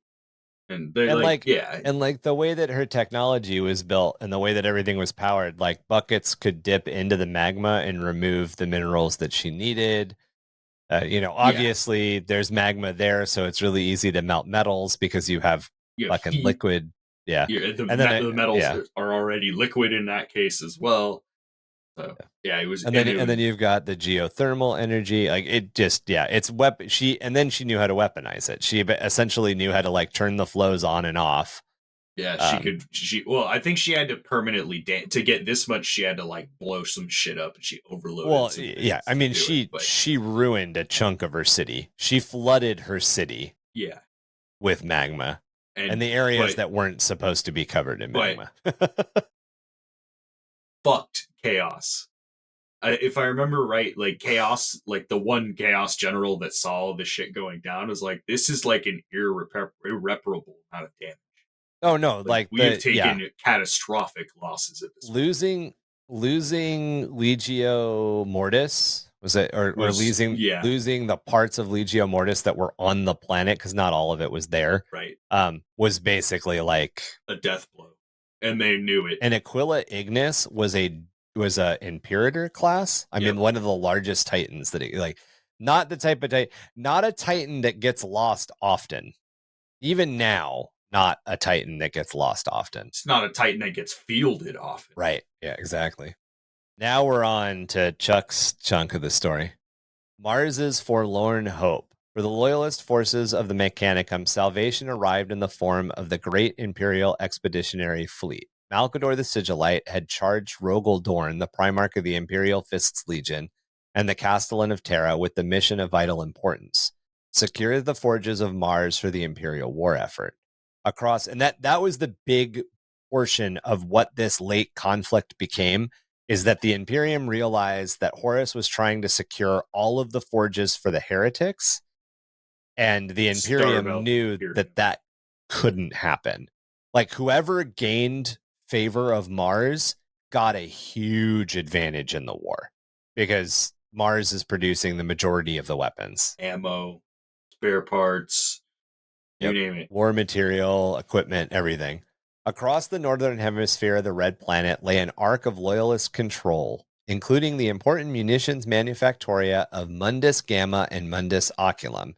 Within these two vast industrial complexes, the Mechanicum fabricated weaponry and power armor of the Space Marine legions, and these two forges alone produced the bulk of the armor and weapons that went to the Legiones Astartes. Dorn's plan called for a strike force made up of 4 companies of Imperial Fists, led by Legion Champion and First Captain Sigismund, to land at and capture these forges. He would later be supported by a large force of Imperial Army, and Imperial Fists could push outwards to secure other forges along the surface of Mars. Sigismund's companies landed at Mundus Oculum as the rest of the Imperial Expeditionary Force began fighting all across the surface of Mars. So essentially, right off the bat, the plan doesn't go the way it's supposed to. Instead of Sigismund landing and doing this like alpha strike and then going, okay, cool, bring everybody else down, everybody kind of accidentally lands all over the northern chunk of the planet at the same time. And like the northern hemisphere, not the North Pole, like the northern hemisphere. And at that point, they just have to start fighting. Like, there's no choice. After a rapid deployment under fire in the shadow of the caldera of the great volcano Pavinus Mons, 13 companies of the Imperial Army's Saturnine hoplites advanced on the traitor lines surrounding the forge of Ipulvian Maximal. Further south, 2 companies of Imperial Fists and 4 regiments of the Genovian Grenadiers, nearly 15,000 Imperial Army soldiers in total, under the command of the Imperial Fist Captain Cambradius, made planetfall in the Mundus Gamma Forge complex. However, none of the Imperial Fist's planned missions on Mars went as expected. Camba Diaz and the Jovian regiment soon became embroiled in a fight for their lives at Mundus Gamma Forge, while the Santorini Hoplite companies tasked with breaking the siege at Ipluvian Maximal's forge were repeatedly turned back by the horrifyingly twisted weapon creatures of the Dark Mechanicum. Dirty bastards. Yeah, all sorts of like crazy Should have just nuked them for demon orbit. forge weapons are coming up to nuke them from orbit. Nah, But they needed the ammo because they and needed the armor. they needed the factories. It wasn't even just the factories. They needed the actual goods that were sitting on the landing pad. Yep. And the people keep making it. No, the people can be replaced. The factory, not so much. All those cherubs running around. That's the Imperial Guard player. The people don't matter. Like, It's the same attitude in Mech Warrior. Save the metal. The meat is meat's cheap. Save the metal. Yep. Even though the fighting was desperate, Caben Diaz eventually secured the power armor forges and the ammunition silos, but his company was outnumbered 100-1. The traitor Magos Lucas Crum's troops pushed Cambo Diaz Imperial Fists back to the landing fields, claiming a grievous toll against them with each step. Sigismund saw that the Imperial Expeditionary Force would not be able to hold the forges as planned. However, they did manage to secure essential supplies for transit to Terra. Sigismund's companies had descended upon Mundus Oculum without a clear picture of the forge's loyalty, so it came as a relief to discover that Fabricator Locum Zagaris Kane still held true to the Imperium. Sigismund secured vast quantities of ammunition for transport back to Terra, including nearly 12,000 suits of Mark 4. Yeah, Nearly it's 4. 12,000 suits of Mark IV Maximus power armor and twice as many Astartes weapons. But the Loyalists were running on borrowed time, and despite the Locum servitors working at full capacity, it wouldn't be fast enough. Word came from Sigismund's void ship masters, informing him of a sizable enemy force closing in on Mundus Oculum, a force composed of infantry, armored vehicles, Skitari, and at least 2 traitor Titan legions, counting at some 60 god engines in total, moved slowly towards them. That's got to be like, fuck, dude, 60 Titans? Yeah, Like but but they've already demonstrated they can kill that in a matter of hours. That's rough. 60 of them coming at you. You can kill a bunch of Titans if you have Titans. If you're just I know. two companies of Imperial Fists, you're like, fuck me, dude. What am I gonna do? We got this. We got It's this. fine. I ain't heard no bell yet. Everybody's got a shield. We're good. Sigismund's desire to wreak bloody vengeance on the heads of those who had rebelled against the Emperor warred with the necessity of the mission his Primarch had given him, securing the vital armor and weapons of Kane's forge that would be needed to defend the Imperial Palace in the battle to come. It was only reluctantly that he stayed true to his mission. The forces that moved to besiege the Imperial Strike Force were simply too many, and his orders did not allow for a pursuit of futile gesture of defiance. He knew that if he was like, fuck you, I ain't heard no bell yet, they would all die, and he knew that that wasn't going to serve any purpose at all. Fabricator Locum Kane warned the Imperial Fist's first captain that if both the Mundus Oculum and Mundus Gamma forges fell, the Imperium would have no way to replenish the combat losses the Loyalists were sustaining in any meaningful way. Basically, if these 2 forges fall, you're not going to be able to resupply anything that's happening in the growing war. A few solar hours into the fighting at both Mundus Oculum and Mundus Gamma, both forges lay burning. Great swaths of their industrial machinery and manufacturing capabilities had been destroyed, a loss of such irreplaceable technology and knowledge that would echo throughout the Imperium for many millennia to come. This is shit that Mars is still suffering from in the 41st millennia. And it's only with the discovery of some of the most outlying forge worlds like Ryza, that have brought back the capacity of stuff that was lost during the schism, which is insane to think about. Like 10,000 fucking years later. It's like what gets me about the whole STC thing. Don't the Mechanicum have blueprints laying around? Yeah, they're in the STCs. so STCs aren't. A lot of times we have this weird conception that an STC is like a 3D printer. It's a massive 3D printer. You go up to it, go beep, bop, boop, and a full tank pops out. But It's more likely that an STC was an AI, like, controlled, governed, and organized library of blueprints and schematics. So losing an STC is really bad. Yeah, I get that, but my thing is, so here's how you make, perfect example. Here's how you make a bolter. You're telling me only one factory knows how to do that? No, they all know how to do it, but the Hellfire rounds that are fired by the Death Watch are a specialty weapon that's only created by a couple of different forges. And when all three of those forges fall, you're fucked. In this particular case, though, what we're talking about is that the power armor suits and the weapons that were being created for the later Greater Crusade and the stuff that was being developed specifically because at this point during the Schism, there's an overlap between the Battle of Calth. We're at like the Battle of Calth era in the Schism of Mars at this point in the story. They are specifically making new power armor suits for the loyalists to fight the heretics. And they're being prototyped at like one or two different forges. And once those forges are gone, that prototyping is gone. But like, that's what I'm getting at. That Magos with his giant hard drive of a head doesn't have the capability of store. I'm not the technological guy, but you got this computer that I got sitting next to me, has this memory card and a flash drive I can put stuff in. So you're telling me you can't take multiple flash drives, so you have multiple factories all across the Imperium pumping it out? You totally can. They don't do data replication. But and not only that, you totally could do that sort of data replication, and some of that did happen. They but don't, though. At this particular case, the entire planet, except for these two forges, is in control of the enemy. So here's my thing then. So here's burn all the Mechanicum to the ground then, because they're idiots. Here's the picture that you're kind of missing, Chuck. You've got this factory in a country that's loyal to your to put it in current terms. I get what's going on, but my thing is, so you're telling me this is now about the time Calth is going on. So right. I'm still gonna say, like, you have seen, that's the thing where I disagree, because they talk about in the Horus Heresy that they're not to get socio-political with the real world, but this is literally happening right now. Yeah, but no, all of our technology is made in a foreign country that might become hostile to us, which is driving up the prices of our computer parts. But this is literally happening to us.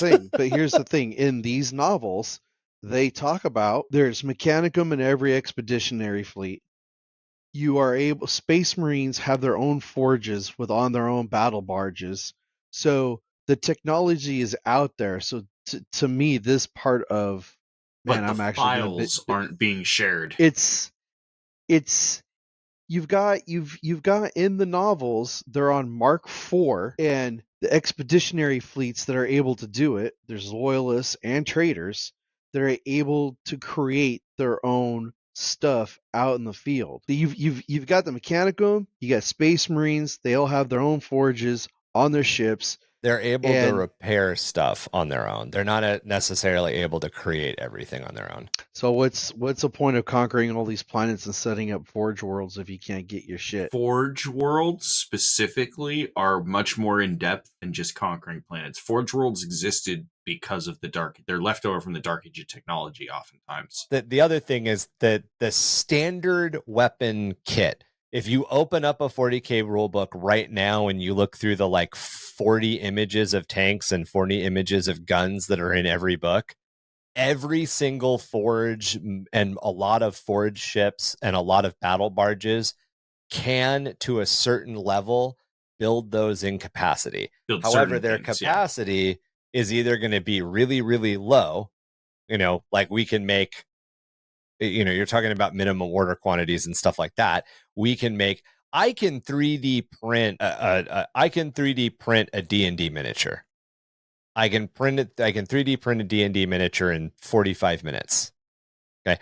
A toy factory that does injection molding can make 70,000 D&D miniatures in 2 minutes, and they can run 24/7. As to The where scale of production is so like mind-bogglingly different when you get to the like Forge World scale of production. And the that's fleet the can difference. the fleet can make ammo, but can the fleet also mine all the materials to get the stuff to do it efficiently? Because part of the fleet would then have to be mining, part of the fleet would have to be manufacturing, and then they're very limited because it's if it's a accompanying Space Marines, the Space Marines are only making what they've been taught how to make. And they're only replacing the equipment they need to replace. And if they don't have the natural resources available to them, they're going to have to go back to a Forge World that's doing the mining for the natural resources. Or a mining the other world part or of it, something. Yeah. The other part of it is all this technology shit is wrapped up in the weird religion of the Mechanicus. And that weird religion says that only certain things can be made in certain places. And it also dictates who can experiment with new forms of technology. And that production is limited to a very few forges. And in this particular case, the Emperor had ordered certain things to be made on Mars for the coming Civil War, and they were only being produced in a handful of forges. And that technology, that information was behind enemy lines at this point, and not enough time had passed for it to get to the nearest Forge World. And remember, like, the nearest next Forge World to Mars is by sublight engines, like 500 or 600 years away. By the warp, it's a couple of weeks maybe. But by the way that, like, if you don't have access to the warp, by the way that just a sublight engine works, the next planet it's not like saying get on an airplane or even, cross the border into the next state and hire another factory. You're talking about like sail around the world. Well, that's my question then. Like, isn't there, because I know this book ends up, you're going to get to it in a minute, that they leave the planet. There's forges on Terra. There's forges on the moon. There's factories. Yeah, there's kind of forges on Terra, and there are gene factories on the moon. They're not the level of production that these forges are. Like imagine your village blacksmith and then a line factory. Like that's the production. And Luna is specialized in biomedical. So Luna is not specialized in making weapons. Okay, but that's my whole thing. Okay, I get it. You can make 1,000 a day, right? Power, full power armor, say 1,000 a day. Yeah. Why isn't, when all this going on, the other things expanding on the other places where it is loyalists? So well, they are. You see what I'm getting at? They are obviously expanding. Not fast enough. They are expanding on the other Forge Worlds. They are expanding on the other Forge Worlds but those Forge Worlds aren't as accessible on a timeline that Dorn's worried about. So here's the thing. Because like when you read the book, well, hold on, when you read the book about with the Dark Angels, in a matter of weeks, they're leveling the countryside with bulldozers that are size of skyscrapers, and they're instantly pumping out factories right behind them on one planet. And that was also the Emperor intentionally going to get Lionel Johnson. So that fleet was equipped for terraforming and bringing planets into the Imperial fold. That's to Imperial standard tech level. That wasn't let me make a factory that is capable of building massive, like, top tier tech. It's different. Also, the other thing is the Forge Worlds take pride in being the only one able to produce something. And even if that's not the case, and this is the big point that I'm trying to get, there was a guy who did something recently where he was on the beach and he picked up a grain of sand. And he said, if this grain of sand is the Earth, and then he walked like 50 yards to the parking lot and he picked up a golf ball. He said, this is the distance between the Earth and the sun. And then he said, let me explain the distance between the sun and our next nearest star. And he basically said, I would have to travel to the surface of the moon to get to the next nearest star to our star. So And there isn't, I can tell you right now, there isn't a Forge world around Alpha Centauri in the Warhammer 40k universe. The next nearest Forge world is a couple of light years, is a couple of stars systems away out. Far enough away that it's not tactically viable. Yeah. So again, unless you're using the warp, which at this point around Terra is starting to break down and not being reliable, the time that it takes for you to travel from Terra to the next Forge world to get supplies is not a couple of hours or a couple of days. It's a couple of years. So it doesn't matter if Horus is 6 months out, and this is what Dorn's worried about. It doesn't matter if the next Forge world can make everything you need, because the next Forge world is 6 years away, round trip. Horus is 6 months away. You can't rely on the next Forge world out producing the material for you. And you're right. The four-sidedness of the way that the Mechanicum is set up is there aren't several Forge worlds in Sol system because of ego and hubris. You're absolutely right on that. Yeah, it's not that they're correct in the way they're doing it, but this is the way it is laid out that it is done. So you just proved my point of why the Emperor is so great, in that it's all about the truth and science and not the religion. So you just proved the point that the Mechanicum is that's dogma. the point. The Mechanicum is its own worst enemy. To the ground. It is. Yeah. It is its own worst enemy. The religion is what is holding it back. And that's the whole point. It's an oxymoron. It's a religion based on science. The entire stagnation of the Grimdark universe is based on this idea, specifically, is that the entire universe is stagnated because of this like jealous guarding of technology and of history and of knowledge, which was exactly what the Emperor was trying to fight. The weird thing is, you're an Imperial Fist player, so I'm not really sure how you're morally high-grounding us on this, based on the fact that you motherfuckers made the Black Templar. Well, when you read the stories, they're anti-witch. But they're also pro-religion and anti-technology. That's them. That's not the Fists. I know. I'm just giving you shit, dude. It's just funny. Yeah, I know. You're trying to. This entire breakdown, this is why part of it is Schism of Mars is so important to the history of the 40k universe.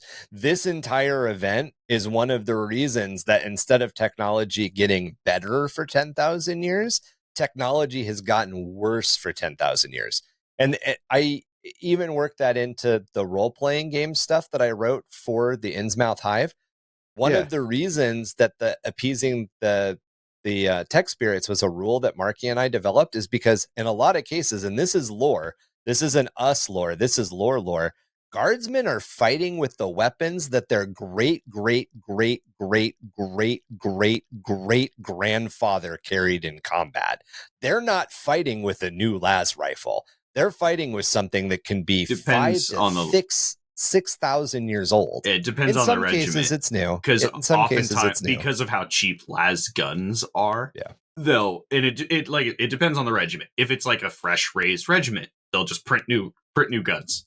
If they're close enough to a Forge world and it's a fresh regiment, they'll print new guns. They can print las guns in almost any hive. If it's a reformed regiment on the outskirts or anywhere near the fringe, it'll be reissued gear. Yeah, it's going to be ancient reissued gear. It'll be reissued as many times as it still works. And bolters are the same, and power armor. I mean, there are Space Marines in the modern 41st millennium that are using Mark 6 armor and Mark 3 and Mark 4. It's even in the old. It's even in the artwork. Yeah, you can see the Mark III helmet with all the Ultramarines lined up. And that's not because they choose to. That's because that's what they have access to. That's what's left. The weird, like, double-edged sword of the 40k universe is that religion absolutely fucked everything up, yet everybody is addicted to religion. And it's the only thing keeping them safe. Yeah. And the fact that there is this highly technologically advanced by our standards race that's technology is basically falling apart and broken, and people don't understand what a toaster is. You've got discs you can step on that teleport you onto another command ship, but you don't understand how a fucking toaster works. Like, come on. So, in the beginning of this book, the girl overclocks her fucking work computer. Oh yeah, and she gets in trouble. And they accuse her of being a heretic. And she's like, "Oh, I just looked at it and I knew how to make it work better, so I did." And they're like, crime against humanity. Like, that is like high crime. And this is the other girl. This is the girl that ends up getting chased by the Kaban machine. Exactly. And this girl literally is basically being held for high treason for making her work more efficient. And you're absolutely right. It's backwards as fuck and doesn't make a lot of sense. And a lot of the mechanicum is broken. And that's a lot of what she notices. She's like, but that's ridiculous. And that's her. She argues her case. And and it's actually the lady tech priest. Yeah, it's Coral Zeth who's like, oh, that makes sense. I like the way you think. Come with me. I have some things to show you. And if she had survived, if Coriel Seth had survived the Schism of Mars, if the Schism of Mars if this conflict hadn't happened, the way she goes down is so epic. If the Schism of Mars hadn't happened, if this event hadn't happened, and if the new area, not the new sphere, the new generation of tech priests had like come into their own with the basically Emperor's all influence, the handful of loyalists, secularism would have taken over the mechanic. If the heresy hadn't happened, the priesthood of Mars probably wouldn't exist anymore. Yeah, the religion would have gone out, would have been better. Yeah. I saw Marky start to chuckle. Like, literally, if the heresy hadn't happened, none of the fucked up shit would have happened. Yeah. But a lot of it is because of the way it fucked the Marky mechanic. dragging his nuts across that drum set. Yep. Dragon. The Eldar didn't drag their nuts across each other's faces. None of this would have happened. That's also true. That is also true. So, all right.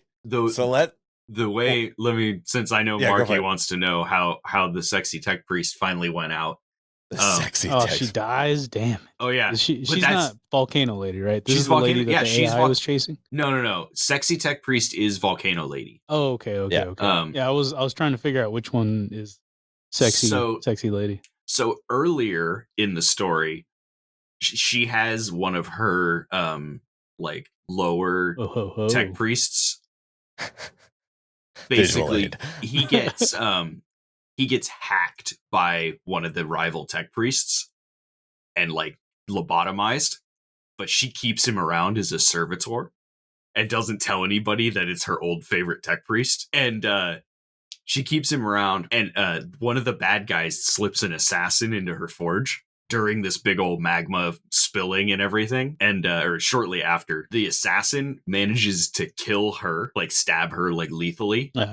She then goes, "Oh, well, I guess that's that." And then like signals the servitor, literally bear hugs the assassin and jumps into the lava. And then she's bleeding out, and that's when she like overrides all the safeties on literally everything in her factory and blows the entire volcano sky high. Yeah, the entire volcano fucking goes off. It's a massive explosion. Just backfires every system in her fucking factory. It's gnarly. It's the ultimate fuck you, like blows up everything. But the problem is she also had the most advanced knowledge on Mars short of the Fabricator General.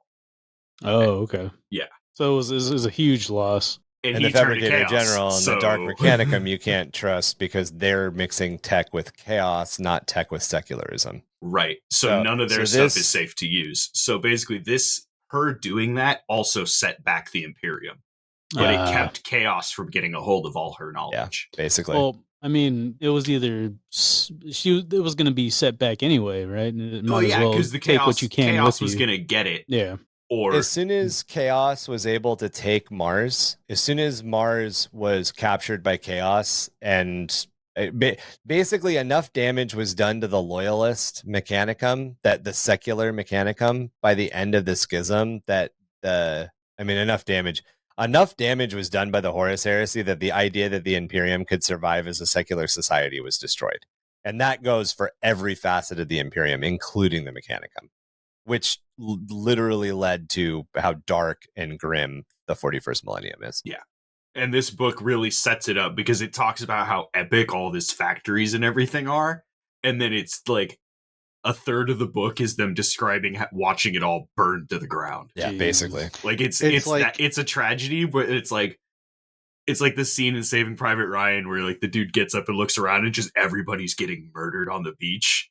It's like that. It's like that for like a third of the book, and it's just like a civilization scale of that. You're just like, oh, another city is just burning. It's also how perfect it was gonna be, Marky. You've seen Rick and Morty. And there's that whole thing where Morty's like, "Oh, I'm trying to make this level," and Rick's like, "You want to experience level?" It does this whole thing to make everything level. That's what she was like.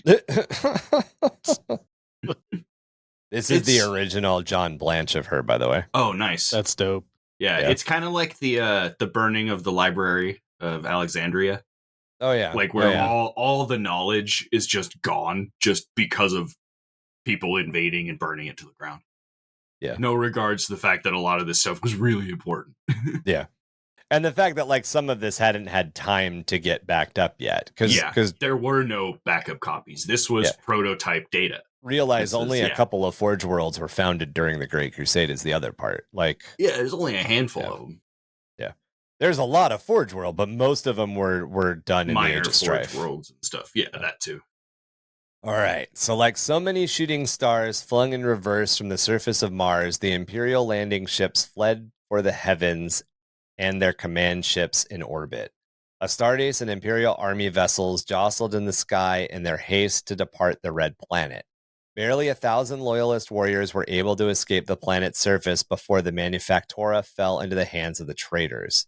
The desperate rearguard action of the Astartes and other loyalists on Mars and the sacrifice of many thousands of lives secured tens of thousands of suits of newly fabricated Mark IV, Mark V, and Mark VI Space Marine power armor, as well as other vital war materials and equipment that would ultimately prove to be the edge the forces of the Imperium needed in the campaign against the traitor legions of the Horus Heresy. In the aftermath of the Battle of Mars, Imperial forces from Terra set up a blockade around the Red Planet, an effort overseen by the Imperial Fist's commander Ifrid. This began a cycle of attempted breakouts by the traitors of Mars as the planet would remain under the control of the Dark Mechanicum. It would take the coming conflict of the Battle of Terra and the Great Scouring which followed to free Mars and drive the traitor forces in mass back within the refuge of the Eye of Terror. The Schism of Mars echoed across the galaxy, adding to those from the Istavan system and the atrocity of Calth. Open rebellion erupted in its wake as Space Marine Legion fought Space Marine Legion and Titan Legio marched to war against their former brothers. The traitorous Dark Mechanicum sided with Horus in his spreading heresy, using dark and forbidden knowledge drawn from the inexhaustible well of chaos to help destroy the Royalist forces. In one of the cases, capturing Mars was so important to Horus because Horus also needed those war materials as fast as possible. And before the blockade was set up, Horus was able to get reinforcements specifically of several of the Titan legions, including elements of Legio Mortis, which is why those forces were involved in the drop site massacre of Istavan 5. So it's a two-way street. However, as soon as that blockade goes up, Horus now has the same problem that Terra has. He can't get those reinforcements. All of a sudden, Horus's reinforced technology went from in the system he's attacking to, oh shit, 6 years away, just as Terra's are. And it's very much back to that Age of Sail time frames. Oh yeah, 100%. That warp travel in the 40k kind of just takes time. Where it's like, it's the next system over, but what is the next system over in Age of Sail terms? That's still a good couple days. Yeah. How long does it take you to get from like how long does it take to get from San Diego to Seattle in a sailboat? Or even more apt, before the Panama Canal, how long does it take to get from San Francisco to New York? Right. I mean, and then even with the Panama Canal, they would literally not take that trip. They'd be like, no, we'll lose our ship. Well, the choice was take it by ship or take it by wagon. And we all know the Oregon Trail was not an easy thing. And when you're when that's your 6-year choice, trip, and half the people that leave won't make it. I think it was like 6 or 8 months. 8 weeks on the Oregon Trail or something. I think it was months. I think it was like months? 6 months, and then it was a little bit longer by boat. Yeah, but the boat had a chance also to not make it, and yeah, and you might eat all your family members if you take the Oregon Trail. Yeah, instead of eating all the rats, especially if your name was Dorner. Dorner party. No, wait, Dorn. Sorry, I'm mixing. Dorner party. Wow. I love how that happened organically. So good. Not even intended. Somehow we got that back into universe. You did talk about the other day how Space Marines are able to eat everything, so that's true. So the Dark Mechanicum had cast aside and forsaken the Omnissiah, linking their coming destinies to far darker and more capricious gods. Isn't that funny? And more capricious. Ain't that funny? Oh, the amnesia. And all of a sudden, yeah, we don't worship him no more. Something promised them bigger and better power. That'll wrap it up for most of the opening years of the Horus Heresy. Most of these events that we have covered so far happened either right on top of each other or in very, very quick succession. Or, in the case of the Schism of Mars, happened during everything. It's important to remember when looking into world building, history doesn't happen in a vacuum, and it hardly ever happens in a linear fashion. It doesn't happen in a straight line. With that in mind, we'll be back next week with a look at developing large conflicts in world building, before we continue to follow Horus's bloody path on his way to Terra. Want to get into contact with us about any of our episodes or the show itself? You can do that through email at underthehiveofmadness@gmail.com. You can also join our community on Discord. We talk about lore, hobby, and tactics of Warhammer 40k, plus other topics like Warhammer Age of Sigmar, Magic the Gathering, role-playing games, video games, and much more. Also find us on Facebook, Instagram, or at our website, underthehiveofmadness.com. Spelling and links are in our show notes. Help the podcast grow by liking and reviewing us wherever you get your podcast fix. We are on Spotify, Apple, Google, Audible, and many more. You can also support us on Patreon at www.patreon.com/underthehiveofmadness. All Patreon members get access to a video podcast with minimal editing, so you can see our beautiful faces and hear all of our amazing blunders. Plus, there's some extra content at the beginning. All Patreon levels also get access to our quarterly painting contest. Plus, we've got some perks at higher levels, including monthly giveaways. So go on over and check that out. Joe's Sump Shack, home to the all-you-can-eat sump crustacean and grok sausage boil. Pair it with their endless fungi cheddar jalapeno biscuits, and you have one mouth-watering platter. Don't forget to wash it down with an ice bucket of Snot Grot Arrogant Ale pints. Just 3 credits after 3rd shift. If you don't like sour stuff, just don't drink that. Singeing you at the plasma burn of rebellion, we are the truth peddlers of the Pirate Voxwave, 665.66 UHMR Chemrat Radio. Reminding all of you Chemrats, Hive Mice, and some ghoulies to keep those dials fixed right here. Same ratty frequency for a dose of the same ratty-ass attitude. When shadows dance with arms of 4, dread and doom draw near the door. Catch sight of alien limb, heed the shiver of your spine, where the forearmed emperors are weaving its design. Lanterns ablaze and doors firmly shut, lest their sinister touch becomes your ill-fated lot. Motherfucker. What the fuck? Clean your straws.